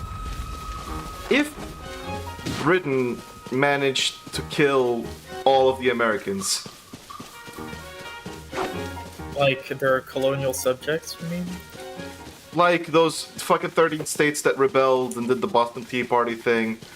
Yeah. What if they failed, so America didn't become a thing? Like, you know, the USA didn't become a thing. I feel like that'd be worse. Would it? I mean, the UK isn't exactly known to be friends to the rest of the world, so Oh, it yeah. would just be like a more powerful UK with a half a US-sized Canada to draw upon, right? Yeah. Yeah. Okay. To be fair, I'm not sure what the hell would happen to the world, but the way I think about it is the UK. No, maybe Mexico would have stayed large. Or Burkina Faso, who knows? It's not a stable place. The thing is that the UK Empire just kind of decomposed at some point, so there's a But recently though. Yeah, recently, but like that would mean you don't have a United States of America anymore. So it remains independent, kind of. Like that's what happened to us. Huh? Sorry, what are you? Sorry, what was the point you were making? Like the UK Empire just kind of completely shit itself. So Yeah. America would no longer be a part of the empire, and it would go back to being independent. Yeah, I guess like bigger Canada is what you mean. I guess it could be bigger Canada. I don't know enough about Canada. I don't know enough about Canada. The one thing I know... It is... Sorry. Go ahead. The one thing I know about Canada is that I originally thought it was America but better, and no, that is not the case. It is in some ways, but you know, we're not. As long as you're not talking about how they're treating, you know, how they treat their individuals. Yeah. Like their history is horrific in its own right, and they've done horrible shit themselves. But that's about as much as my Canadian knowledge goes. They also have maple syrup and leaves or whatever the fuck, but I don't know much about Canada. Canada, how the fuck did USA become a superpower, actually? I don't think ever... I don't know how that happened.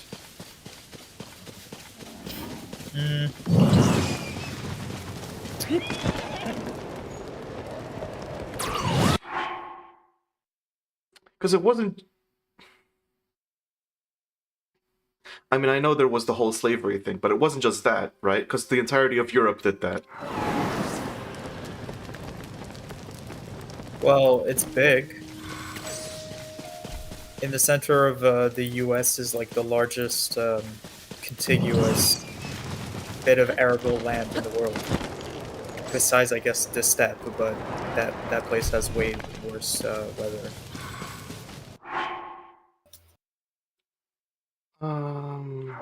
Just you know, lots of resources. There's coal in Appalachia and corn in the center of your country, with like one of the largest rivers in the world going through half of your country with deliver stuff over water. So Would that you just got the Great do it? Lakes. That's like a fourth coast. I mean, yeah, I guess that would... would that just be it, though? I mean, if you're talking about, I guess, geopolitics and just why countries have been successful, the U.S. is it's just really fucking big, and they were, like, demographically, just by sheer amount of people that live there, they were considerably larger than any of the other countries around them. Like, Canada is just this tiny little bit that's kind of populated, right? Especially early on in their history. And Mexico is like the city of Mexico, and mostly in the south, and there's this huge zone of sparsely populated dry lands between you, and you have the natives, and they don't really have a centralized state anywhere that can challenge you. Yeah. So yeah, at that point, it's doing history.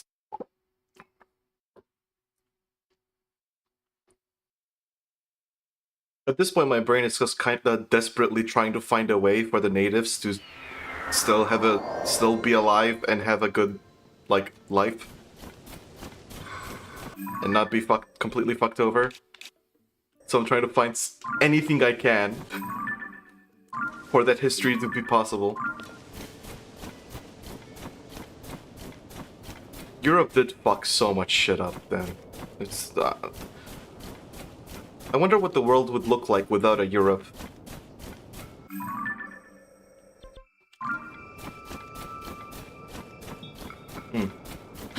There's a thought.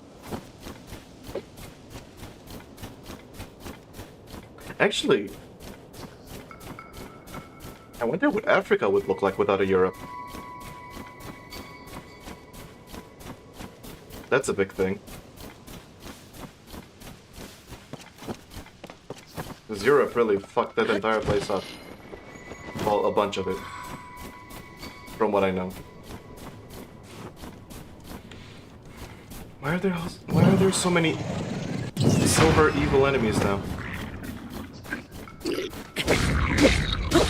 Your level was too high. No. No. I don't want. Also, the fuckers aren't spawning. There's not many moblins. I just fucking died. Man. My computer just died. But I'm back. Oh. I thought you died in like Victoria 3 or something. No, not yet.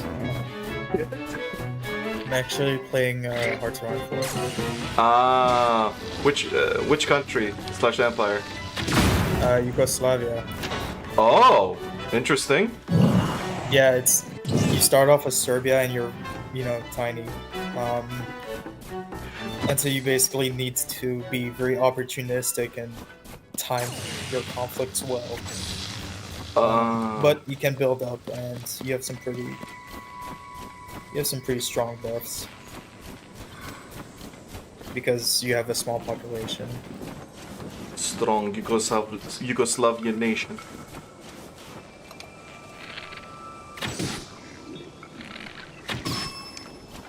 God, I remember the first time I heard about Yugoslavia and that history and being like, oh.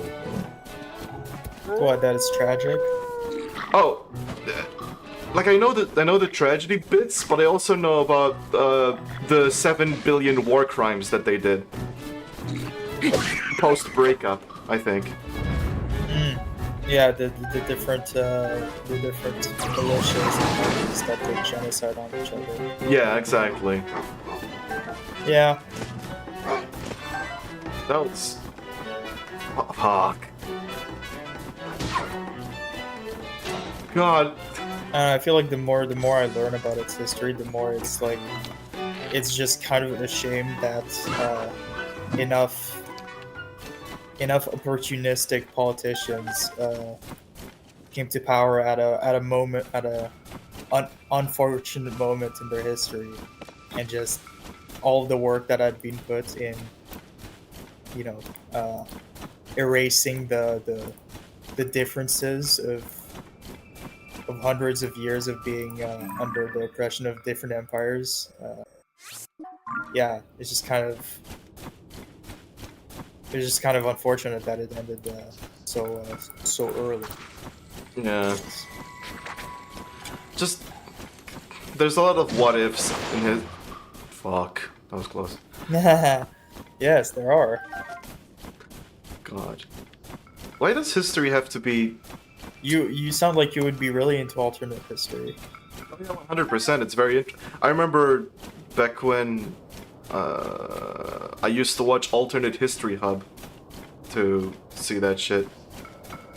I don't really know much about the guy, and also I haven't watched that stuff in a long time, but alternate history is always interesting to consider, and I don't have the qualifications to look into it myself.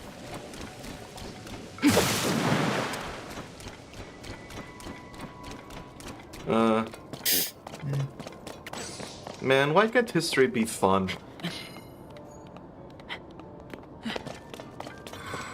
Why is it that whenever I think of What do you history, mean? like whenever I What do think you of mean it's not fun? like history is fun, but whenever I think of history, the things that come to mind are all the horrible shit humanity has done. I mean, agriculture is pretty neat. Yeah, but culture isn't. I mean, I guess culture is history because it's kind of like how it developed. But to me, I was thinking like historical events more so than how cultures developed. Mm-hmm. Like, What, just like history being dominated by inbreds beefing over turf? yeah. I guess that's Yeah. one way to put it. It just kind of stinks. Huh. Hmm. Kind of makes you think about like. I mean, I find it's more fun when you try to put that aside, right? And Yeah. just think about the mechanics of it. Like, why do states or dynasties behave the way that they do?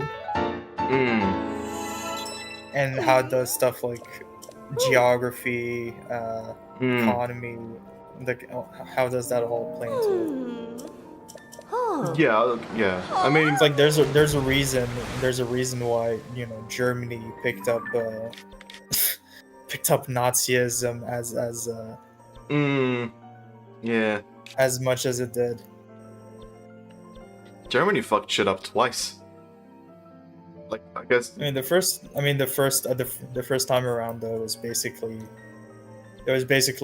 there was no good guy. You know, not to say that. Yeah. Not to say that the UK, France, and America or the Soviet Union are good guys in World War II.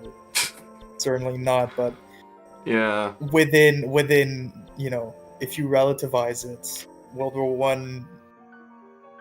No, there was no party that was really. The hero. There was no party that was really. There's no the allies against fascism and the horrible shit happening. Yeah, exactly. It's just assholes all around. I guess. Yeah. I guess it also. Serbia didn't deserve to like lose a quarter of their male population, but Fuck. yeah, they were also doing their own fucked up shit, right? Just on a smaller scale. I didn't know it was that much though. Jesus Christ. I mean, yeah, the country kind of got destroyed when it got invaded. Fuck. It's kind of weird. The Second World War happened because Germany decided to be the villain, and the First World War happened because some guy shot Franz Ferdinand. I mean, yeah, it could have been any other. It could have been like some random other incident, though. It didn't have much to do with the actual guy that got shot. Yeah, but it's sort of like the catalyst. Like, World War II, There's a there's... sparking event, yeah. Yeah, like World War II, there's a pretty clear... My point is, it could have been something else. Yeah, like, the thing is, World War I is like a powder keg that suddenly exploded, whereas World War II is like Germany preparing a new campaign of be the worst fucking villains and just press new game. And I feel like you give them too much credit there. Okay. It's not like they were masterminding. It's not like Nazi high command somehow skillfully masterminded Oh! all the fuck shit that happened in the 30s. No, yeah, like, here's the thing. When I say worst, I mean it in all senses of the word. Morally and tactically, as far as I know. Like, as far as I know, they sucked at everything that they did. Which was a big thing that contributed to their complete and utter failure. Yeah. I mean, the fact that, like... did they attack the Soviet Union when they had a? I don't know all the minutia, but I don't understand. Like, no, I do understand. It's their hubris, but like, what the fuck? Who the? I mean, you know, last time that Germany invaded invaded Russia, it went well during World War One. Oh, I didn't know. Like I they don't know got about what that. they wanted.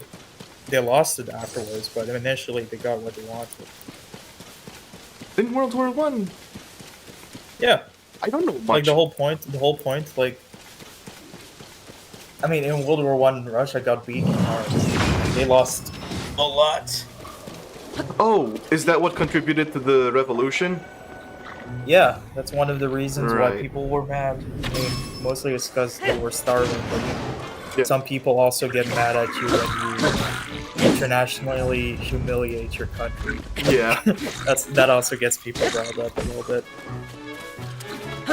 Because I don't know much But about yeah, World War One. it lost Ukraine, Belarus, the Baltic states, Finland, and a bunch of other shit. And just like over the years after World War One, it just like slowly picked up the pieces, and nobody was really willing or able in the region to stop them from building it back up. Mm. And the Yeah. thing is like it was still incredibly. And what the thing is, when they invaded Finland, Mhm. it was incredibly embarrassing. Oh yeah, I remember Like that bit. in the end, they kind of got something out of it, you know, a little sliver of land along their border with Finland, but they were kind of internationally humiliated for that. I remember hearing about the White Death. Yeah, you know, Simo Haya, who tiny guy who kills like 500 people. Jesus. I don't know if that's the actual numbers or if He it's killed higher in the or hundreds, I lower. think. Yeah. Yeah, like, you know. But as I was saying, You were talking about Russia being yeah. embarrassed. Before World War One, Russia had a couple years before fought the Japanese, and they also lost that conflict. Oh shit. Yeah, I guess that makes sense. Japanese are a lot. Were a lot at that time. No, but yeah, what I was saying, yeah, they had also embarrassed themselves, and something I find interesting is that one of the reasons why Germany went off in World War One and you know, tried to get as much out of Russia when they were defeated is because a lot of people in the government were worried that if Russia were given enough time, it would be able to fully industrialize and use its massive population, huge size, and resources to completely outclass Germany and, you know, make them a minor power in Europe, right? Yeah. So if they were to be beaten or defeated, it had to happen within the next couple of years. Otherwise, you know, the gap would start to grow. Yeah. That makes was the sense. thought, and it's strange because it's incredibly pessimistic, or like it overestimates the the competence of the Russian government for one. Yeah. But God. but it's almost like the opposite of what the fascists were thinking under Hitler, because they were all like popped up on their ideas of racial superiority. It's like, those dumb Russians, right? They're basically Mongols. Yeah. They can't fight against us. What? Yeah. We'll They clearly got beat them. and once again they had just gotten embarrassed by the Finnish, just like they had gotten embarrassed by the Japanese before World War One. I guess that's the thing about fascism. Its major weakness. I mean, it has many weaknesses, but one of its big ones is its hubris. to it. Yeah, it's very it's like maybe this is my my kind of internet poisoned brain, but to me it's very much like when I see those dumb sneering memes on social media, where it's like this was made by some racist dipshit who thinks he's the smartest guy on earth. It reminds me of that. It's like, yeah, these guys were just as fucking stupid and embarrassing back then as well. Yeah. Like, basically, fascism is like a big bomb. They're gonna take themselves out, but they're gonna cause a lot of collateral damage if left alone. So, yeah, there's that.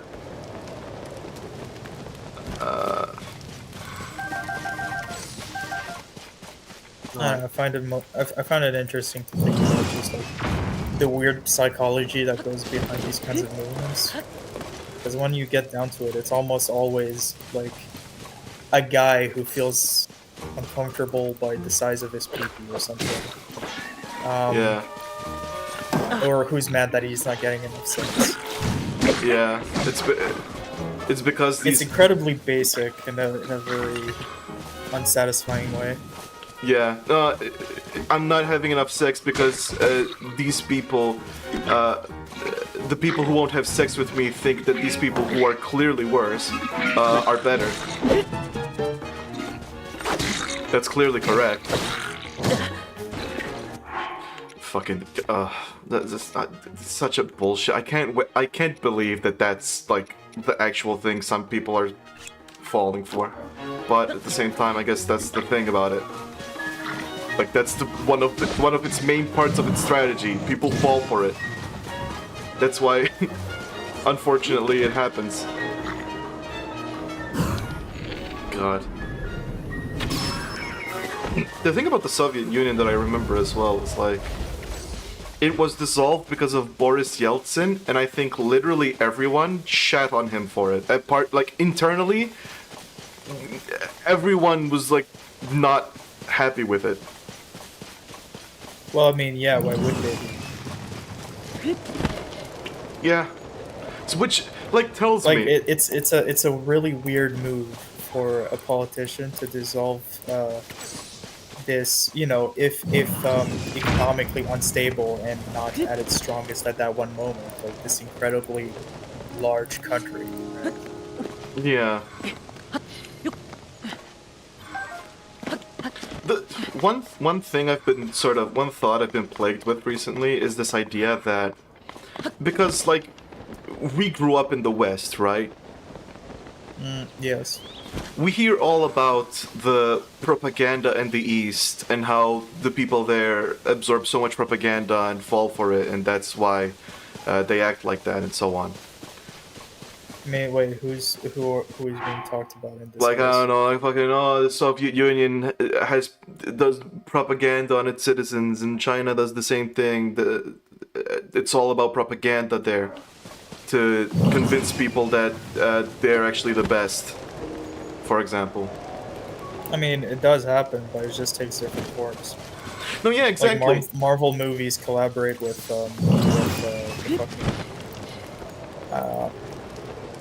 the U.S. military, right? Yeah, that's the thing I was gonna say.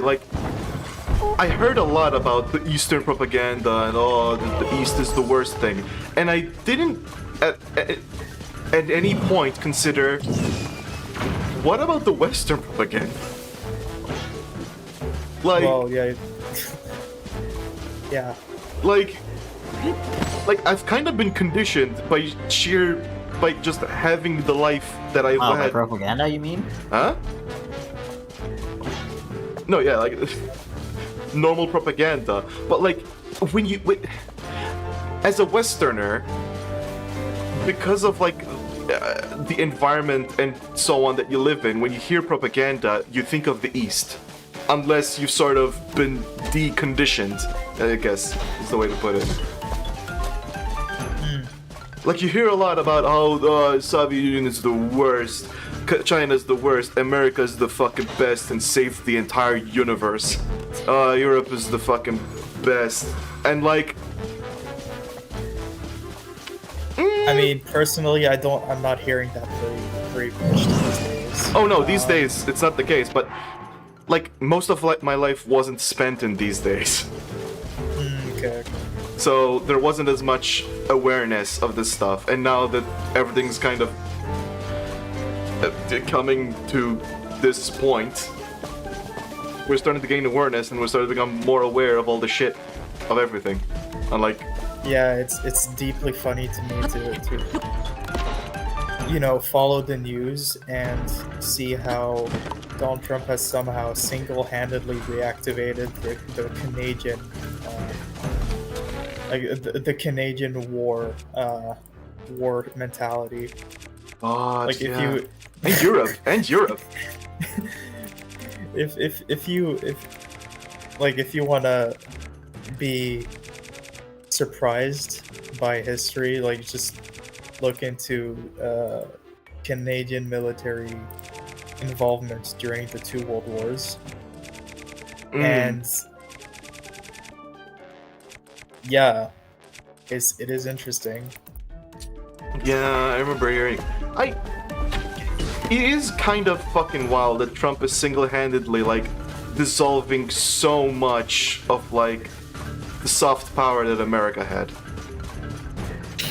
Yeah. He's just absolutely fucking all of that shit up, and I don't know. I mean, I don't think he's a Russian agent, right? No, I don't think so either. That's Like just I don't think he is.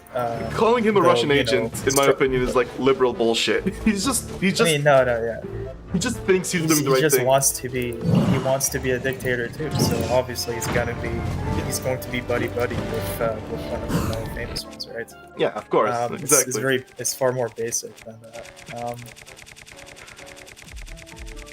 Nah, but America's the best, so there's no way that this would happen. So he's clearly a Russian agent. Yeah, exactly. It's cool. It's cool. God. But yeah, if he were though, if I was a Russian agent, Yeah. I mean, he couldn't be doing a worse job. as a Russian agent? Yeah. Or sorry, he couldn't be doing a better job. Oh yeah. God, yeah. Fuck, man. I remember hearing about how, like, USAID was dismantled, and the immediate reaction I saw everyone go was like, oh no, this is the worst. And I don't know much about USAID, but I also remember, like, going on the Wikipedia page of USAID and seeing about all the shit they've done, like make a fake social media in Cuba to try and radicalize its population into Against the Castro regime. yeah, exactly, and it failed. So like that kind of made me go, okay, I don't think the USA was just a universally good thing, at the very least. No. But in the American political context, right? And USAID doesn't only do that; it also Freedom. They were brings spreading water freedom. filters. It also brings water filters to impoverished communities around the world. Like that's also another thing they do. That's a good way of getting people to like you as well. Yeah. If you're getting drinking water because America has stepped in, then yeah, you're gonna have a good impression of the country. That's also soft power, but it's still objectively good. Like the outcome of that is still good. That's the thing. Like, I mean, that's the part where I'm like, I mean, I guess it's, I know why they're doing it. They're not doing it out of the goodness of their own heart, but it's still good at the end of the day. So I'm not gonna shit on that. But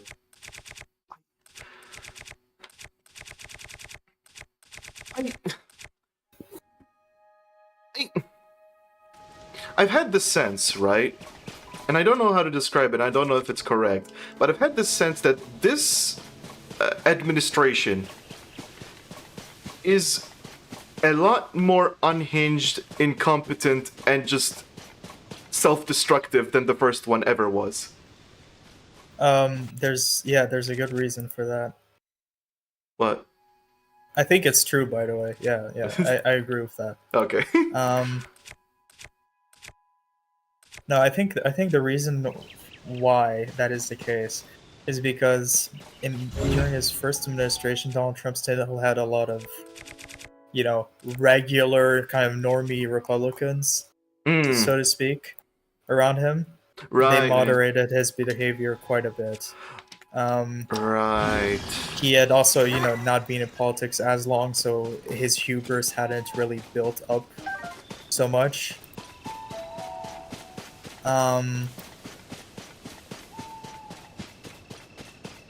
So it's like you and now also, right? Also he has fucking Elon Musk whispering boy. in his ear like like Wormtongue from Lord of the Rings. God, the most incompetent Wormtongue. Is that what his name? I don't know, something like that. Something sounds obviously evil. Yeah, it sounds correct. Yeah. I don't know Lord of the Rings, to be fair. I have never watched it, but You've never watched Lord of the Rings? nope. Really? Yeah, I probably should. I someday. hadn't until we watched it recently. I mean, I don't know. I feel like it's such a famous piece of media. Like, Oh yeah, I've heard about it a lot, but I never got around to watching it for some reason. okay. I should probably sit down and watch it someday, but I mean, there's a lot of things that I should probably sit down and watch someday. The rest of Severance, Twin Peaks. It's just a matter of making myself sit down and watch them. That's the main thing. Like Lord of the Rings, everything I've seen and heard about it feels like here's the main difference between Harry Potter and Lord of the Rings. Apart from the creators, let's not just strictly the fiction. The biggest difference is that everything I see from Lord of the Rings makes me go, oh, this looks interesting, I should watch it someday. And everything I've seen from Harry Potter makes me go, I never want to watch this thing. I distinctly remember as a teenager, like, sitting down to watch Harry Potter, and I literally could not even make it to the halfway point of the movie because I was just sick of it. I don't know why. Maybe I just... Really? Yeah, I don't know why. I was just like, I liked none of the characters, and I didn't give a shit about anything that was going on. So I was like, okay, maybe I liked Harry, but everyone else I was like, I don't like them. So the entire thing was just annoying.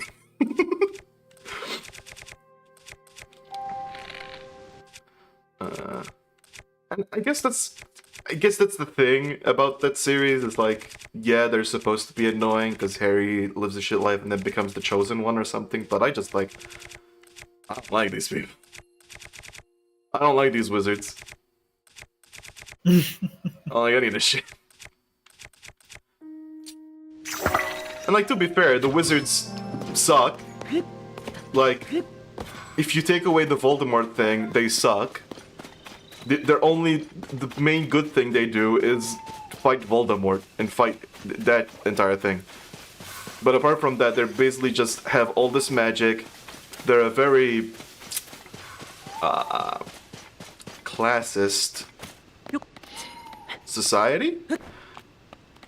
And they have the means to just help everyone, but instead decide to just be fucking magic racists in their own castle.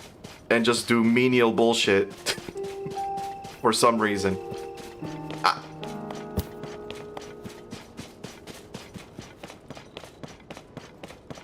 And I would say I would say, like, okay, because the moment I said that, my brain thought of Wakanda from the Marvel, because they're also isolationist, but I feel like that's significantly different.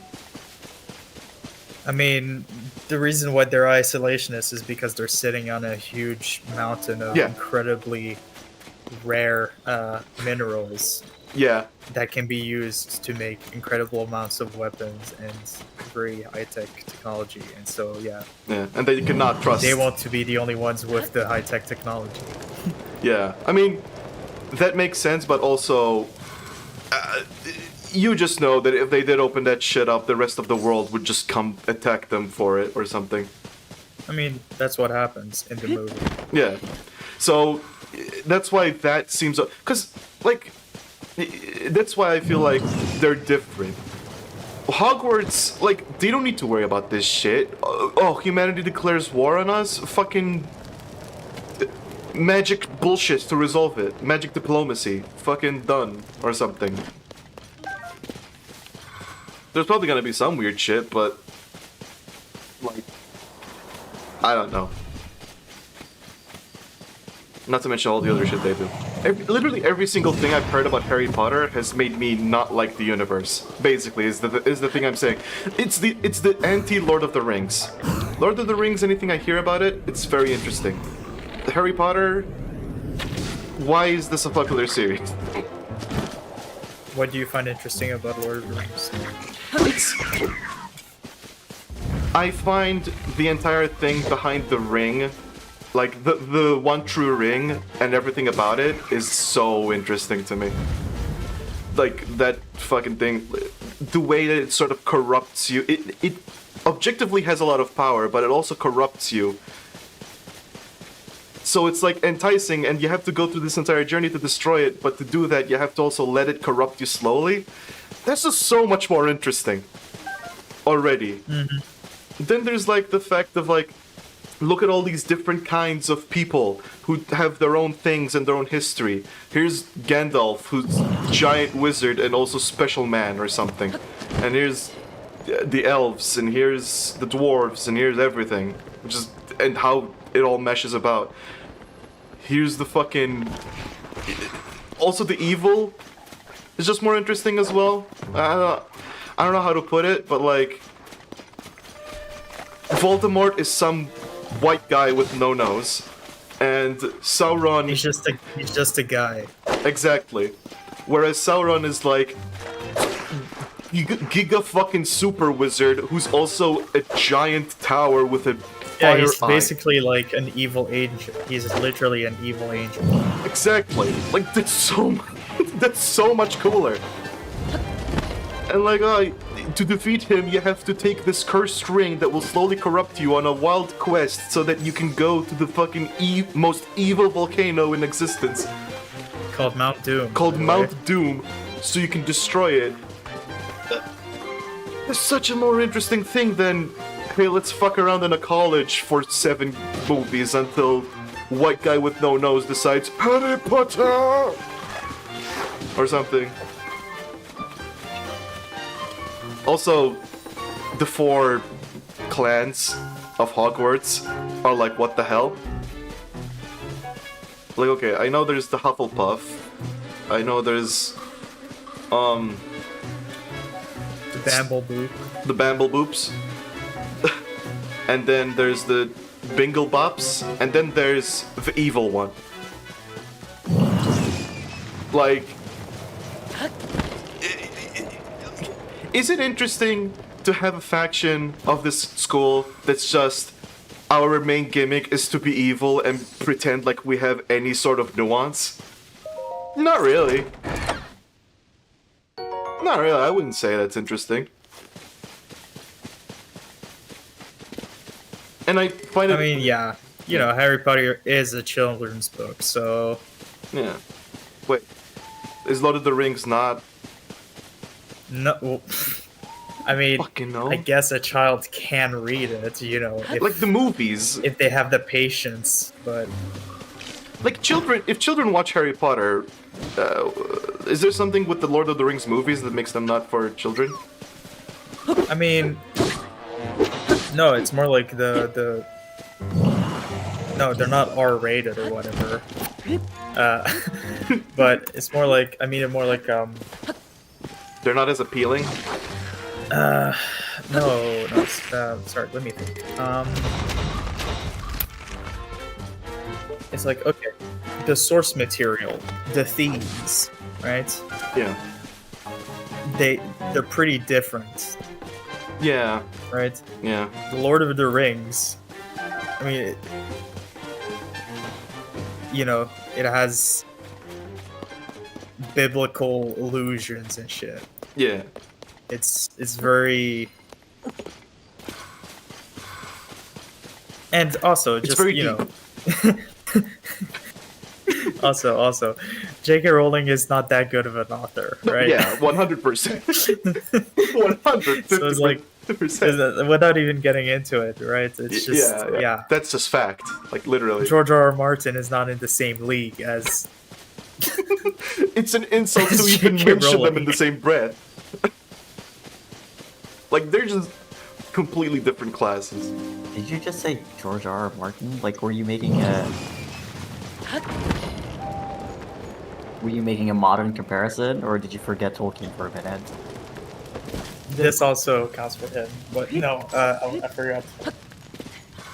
Yeah, I genuinely just twitched to my favorite, which is George R.R. Martin, but whatever. I mean, they were both George, so Yeah, that's probably why. I suppose. What? yeah. You're welcome for the out, by the way. What do you mean, what, Gomu? Tolkien is not a George. Is he not a, wait, what's, Is he an R? Yeah, he's an R. He's an R. That's why. he's a John. He's a J, not a yeah, G. but John George, fucking basically the same. No. They both have RR, which that's, you know what? That's the main thing. The RRs. George R. Martin. Fine, that's fine. Yeah. So I was right, You but look like an idiot over here. so I was right, but in a different way. Sure. God. Game of Thrones is something. I wonder if that's ever gonna get a next installment. Game of Thrones? Yeah. Like the book. I mean, it has House of the Dragon, so. Wait, did a recent one come out? The series, House of the Dragon. I'm talking about the No, books. they mean the Song of Ice and Fire books. Yeah, Oh. right. Yeah, I forgot. Like, is he gonna finish it? The big question. That's not even my question at this point. Is he gonna continue it? Like, finish it is a step beyond. I don't even know if he's gonna continue it. When's the next part coming? I hear people have been waiting for like over 15 years or something.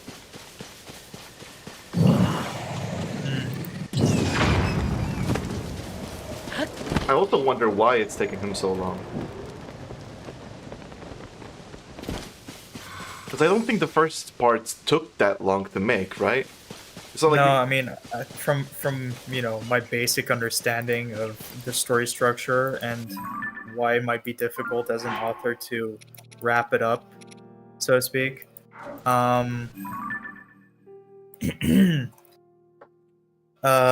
It's like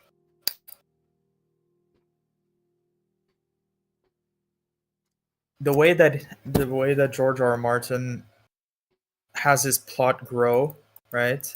yeah, Introduces all of these characters, right? yeah, He doesn't introduce them into the story with a given ending in mind, right? he just makes them flow. They're introduced. I mean, like there's a context within which they exist, right? And Yeah, they have sure. a certain goal for the story. But it's not like he starts out. He doesn't have an end goal in mind. Exactly. He For just them, sort of right? has a general thing in mind. Yeah, they exactly. that he It's tries like- to guide there, and then I think he has described it as like writing like a gardener, oh yeah, where you that's a good way where of putting you it. like sow seeds of plot and character interaction or conflict in a world that you create. Yeah, I think that's the most fun way of writing too. In a world, A world where you create. and the plot and story flows from there. Yeah, yeah. I guess that's the difficulty, because you have to make it flow Yeah. correctly there, and maybe that's the Yeah, thing. He's hit a and wall. after a while, right? I mean, phew, it's quite a couple books. They're all really fucking long, have a lot of characters. I can imagine that after a while, it gets hard to untangle what you have, like keep track of all of the characters and Yeah. stage compelling plot points that aren't just going down a list of, oh yeah, I still have this guy running around in my story. What is he gonna do? Because I was wondering if like he still has passion for it. Like, I don't mean this in a negative way, of course, but like No, that's a good question. if he spent this long working on it and it's been that difficult, maybe he started to burn out in a sense. I mean, no, I think that's what that is. Like what I just gave is kind of like the mechanical reason, but yeah, as you've been working on trying to fix this problem, like for so long, it burns you out and you lose. I can imagine how you might want to, move on to something new. You just want to tell these two people to make a TV show and just let them handle it. I mean, I think that's valid. No, yeah, 100%. Like, It's a very cool world he's crafted, and you can set stories within it. I guess that's sort of that's sort of the proof of why it's been so difficult, because from what I've heard about the show, everyone loves the first 4 seasons, and then the 5th season everything starts to fall apart. Like, well, not fall apart, but everything starts to... It's a noticeable level lower. Mm-hmm. Yeah, no, this has also been my experience.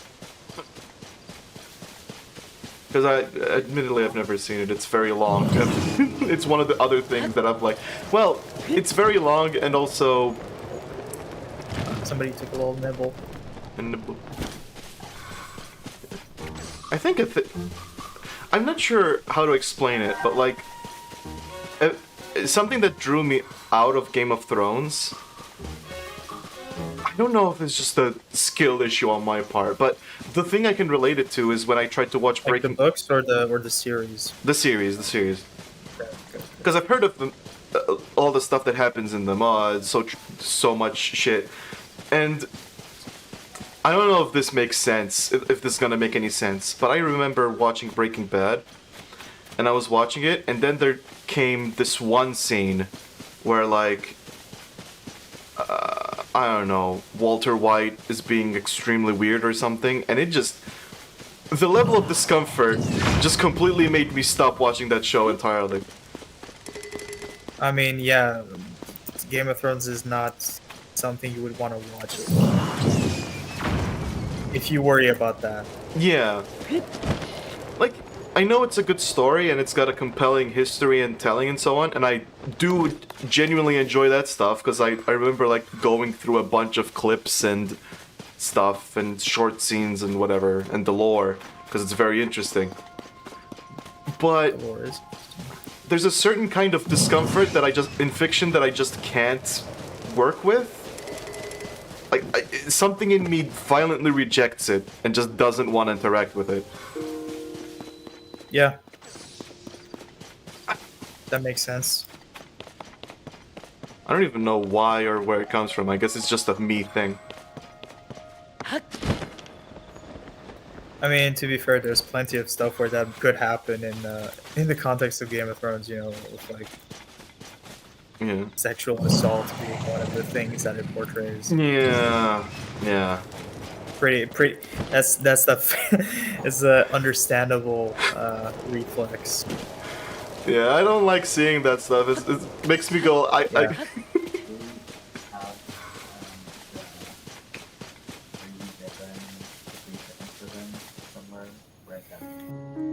Oh, Gomor, you're not speaking into the mic? In the top drawer. Oh, right, okay. I'm busy.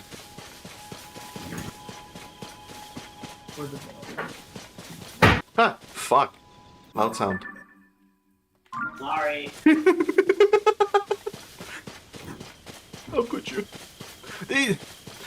weird part too is that it's not like a binary thing, because I watched Mr. Robot in its entirety. I know nothing about Mr. Robot. Mr. Robot, I mean, it doesn't have all the shit that Game of Thrones has, but it has a lot of discomfort in a lot of places. And although there are moments where I just skip, like, either an entire episode or just a bunch of scenes, because I didn't want to experience that shit, I still finished that thing to the end, and I don't know... Maybe it's like, if something compels me enough, then I can blow past those boundaries. And Game of Thrones doesn't compel me enough to push me past the boundaries that block me from watching it.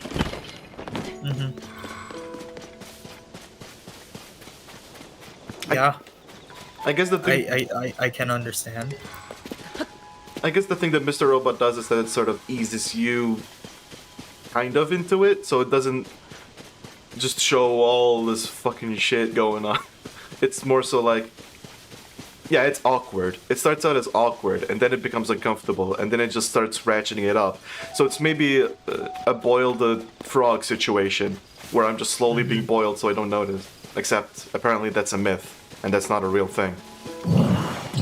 No. Frogs do feel it if you boil them alive. Yeah, I remember thinking, oh yeah, that's a real thing, and then seeing, oh no, that's bullshit. I'm like, wait, what? God. Bruh.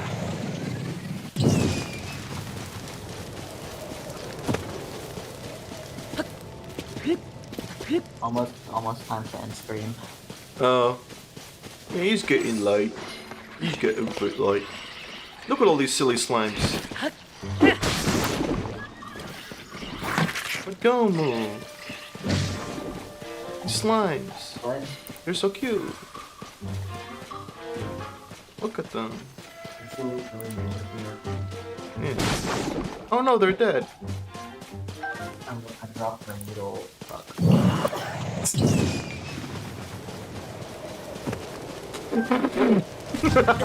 Oh, what the fuck? Oh, right. That was goofy. I shot Yunobo at a bunch of fucking the choo-choo balls to turn them to fire. Yeah, you got fire, Choo-Choo. Well, here's the problem. I got fire choo-choo, then they flew up into the sky, then they fell back down and exploded in my face.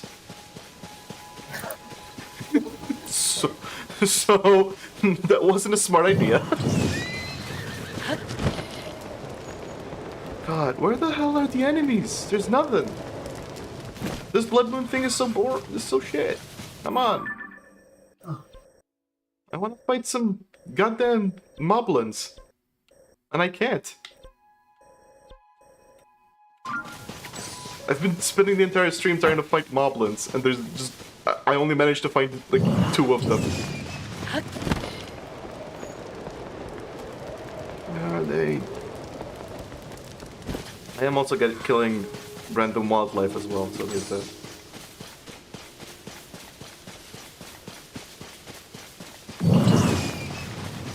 Bruh.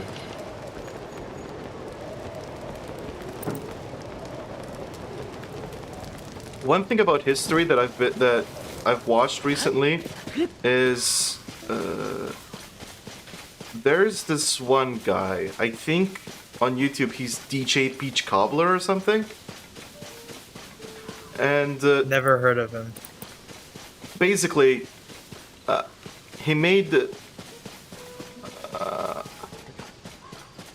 to describe it, but he basically made video he basically explained the history of, like, yeah, the end of the Aztecs, for example. Yes. And he explains it in a very interesting way, because it's clear he does a lot of research, because he also talks about shit like historians getting it wrong, or like conflicting statements, or just assumptions. And It's one thing he does is... Sorry. Sorry? His name was DJ Peach Cobbler? DJ Peach Cobbler. I know the DJ Peach part. I'm not sure if it's Cobbler. But I can definitely look it up if it's wrong. One of the cool things he does during his explanations is he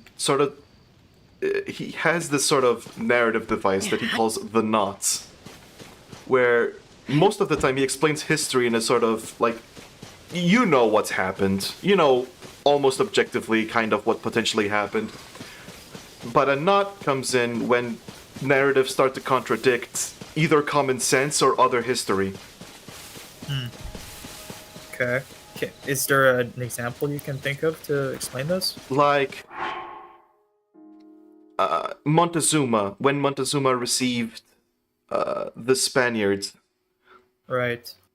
there's a sense of like Montezuma thought they were in the history, official history. Yeah, they thought they were gods or something. They thought they were gods and something.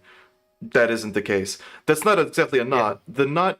The knot specifically was in how Montezuma fell, or how he died. Because apparently, the way in which he died, or something, there's nothing. Not to mention that the way in which it sort of fell apart, it wasn't like the Spaniards were incompetent and didn't really do shit. What the Spaniards did. Yeah, it's because they had a bunch of angry vassals that rebelled against the empire the moment they had the opportunity. Exactly. So that's like one of the examples where there's a sort of contradiction. There's others, but it's a bit of a struggle to remember them. I think Cortez. Good. Okay. Yeah. Then he made this other video that's really good. It's also about like the Spanish history in Southern America, and it's called "The Mad God of the Yucatan." Okay. Basically, it's about this one guy who was given a bunch of land to manage, and he did a whole lot of like he burnt massive majority of the history. I think Inca? Wait. No, it would be Maya. Maya. Yeah. Yeah, he basically burnt almost way too much. Like, I think an overwhelming majority. He burnt their histories, right? Yeah, almost all of it. Yeah.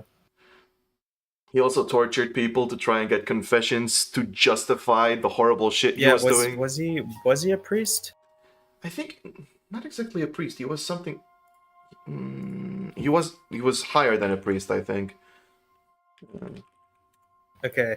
No, but so he was part of the church. Yeah, That's the main thing.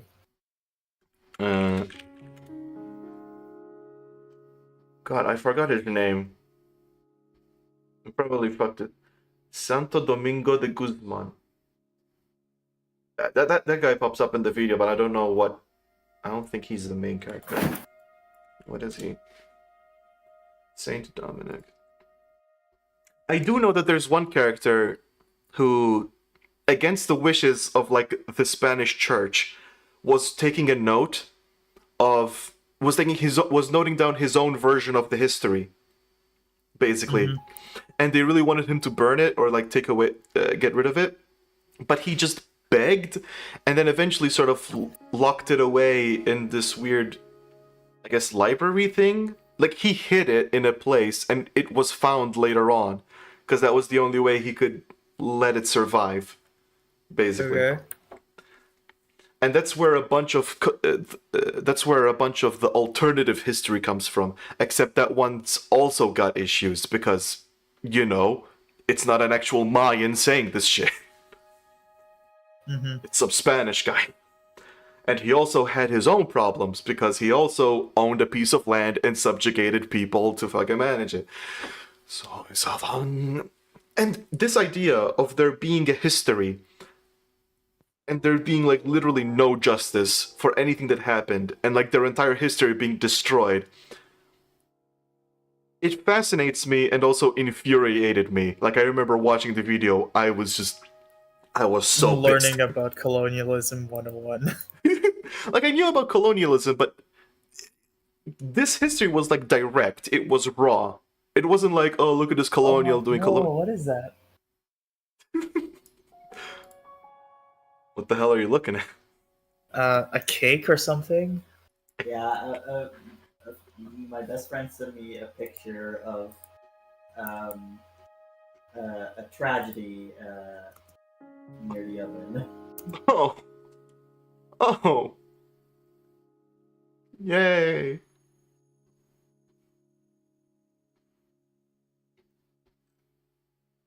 Viva la tragedy. Wait. Yeah, I don't think this is the guy.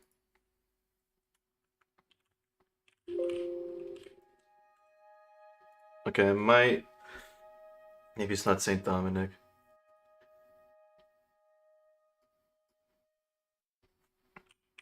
Look at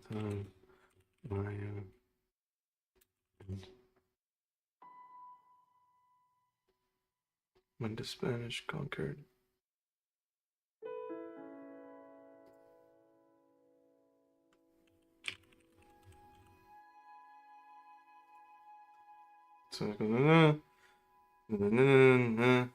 Christopher Columbus. Of course. The first encounter with the Yucatec Maya may have occurred in 1502 when the fourth voyage of Christopher Columbus. This fucking guy. There's also I forget her name or what they call her, but there's basically this one woman who Malintzin. What? You're talking about the translator. Yeah, the translator. Yeah. What about her? Like, because she's treated like a traitor, basically. Yeah. Yeah, like Yeah. yeah.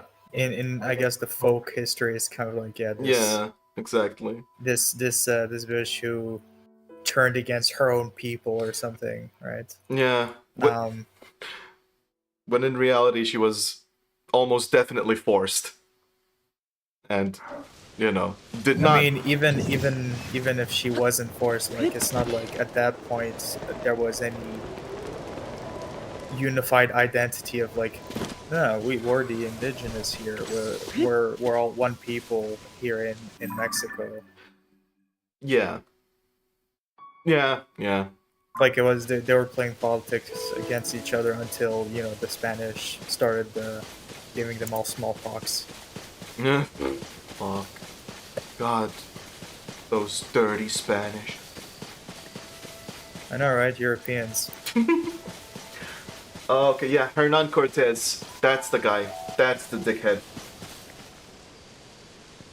Conquistador. Yeah. The Conquistador. That's the... Hernan Cortez. The video basically chronicles the horrible shit that he's done and the thing that surrounds him, like Mayan history. Like, he tries to unwrap Mayan history from the clusterfuck that happened to destroy it.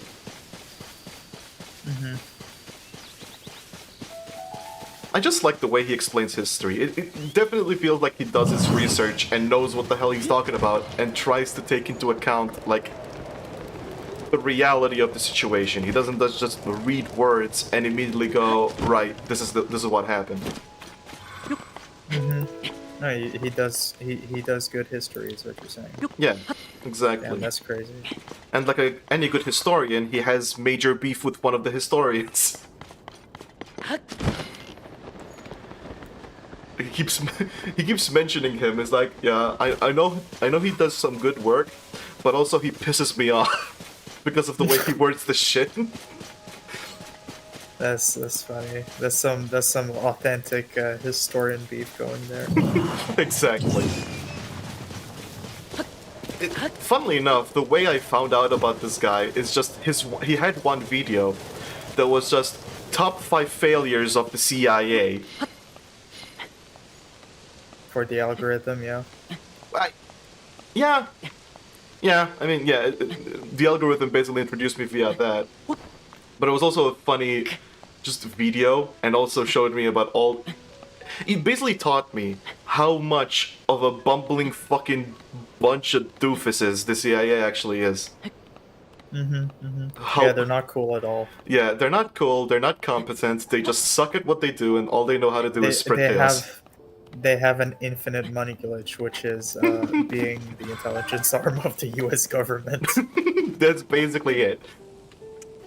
That's the only. Yep. If they didn't have that, they probably have fucked themselves up a long time ago. There's literally not a single enemy. Yeah, they're.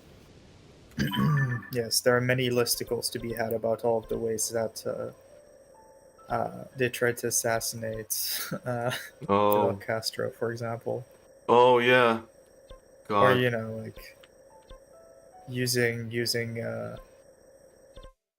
like drug dealing to launder money for arms sales. The two major things that I knew about the CIA before watching the video was, first of all, MK Ultra, where I forgot why, but one of the people who worked for them, they basically drugged him, and he jumped out of a window in inverted Okay. commas because he was trying to leak it or something, and it was just clearly he didn't jump out of a window. I mean, you know about MK Ultra, right? Yeah, vaguely. Yeah. He discusses it in the video. I knew about MK Ultra vaguely, but what I didn't know is some of the, let's say, research notes. Like, for example, this one time where they say they reduced, like, a 19-year-old woman into basically a crying child that just was stuck like that. Oh, okay, yeah. Now that you mentioned that, I do remember that. I do remember reading about that.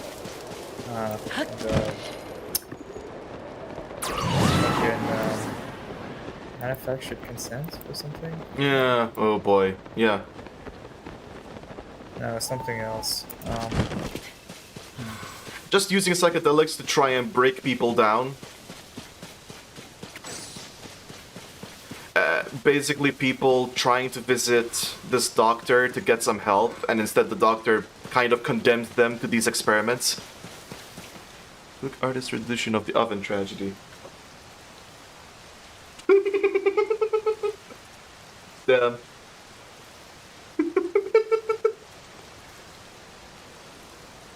Wait, hold up. What a tragedy. Rest in peace. Right. What horrors. How could this happen? Fucked I up. don't know. I also don't know exactly what is on the floor. It looks messy. It might, like, it looks like a tiramisu, but a tiramisu wouldn't be in the oven. So That's what I thought it was as well. How the fuck? How is there just... What is it? What looks like a tiramisu, but would be put in the oven? an unbaked cake. What if someone tried to bake a tiramisu? It would become soup. I mean, that might... I guess the contents of the floor isn't soup.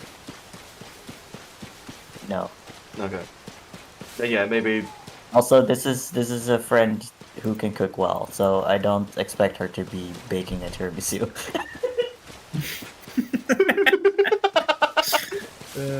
You know, maybe it's like an experiment, innovation, you know?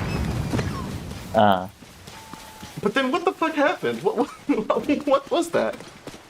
I don't know. I got the message half an hour ago, and I only saw it after that. So I was like, "Oh no, who was the victim?" But she hasn't responded yet. She has been... Oh, okay. So that blob on the floor is actually an alien, and it has eaten her. It's how horror movies start. That's really what happened. That would be tragic. I do need to go to sleep now. Yeah, we'll stop here. I was just literally fucking around and I only found 2 moblins in so many hours. It's bullshit. How the hell am I supposed to level up? God damn it. Worst game ever. God. Yeah, that was Tears of the Kingdom. That was... The gameplay was unwatchable, but we basically had an extended discussion about like 12 different topics, so that made it work. Thank you for listening to the Tears of the Kingdom podcast. That's not about Tears of the Kingdom. See you in 2 weeks. Yeah, see you in 2 weeks. It's like how TikToks put like Subway Surfers on the side while talking or something. Yeah, it is kind of like that. See you next time on the ADHD podcast, I guess. Bye. Bye. Bye-bye. Bye-bye. Even Borean can watch this. Yeah, he didn't even show up. Fuck. Damn. Bye. Sleep well. My fucking ears. I said even Borean can watch this, who is like the regular. most loyal viewer of the ENBYSS channel, I would say. Yeah, I mean, yeah, basically, that's what that basically sums it up. The only I one am I've actually managed gonna to go to get. sleep though. Bye. Yeah, same. Bye bye.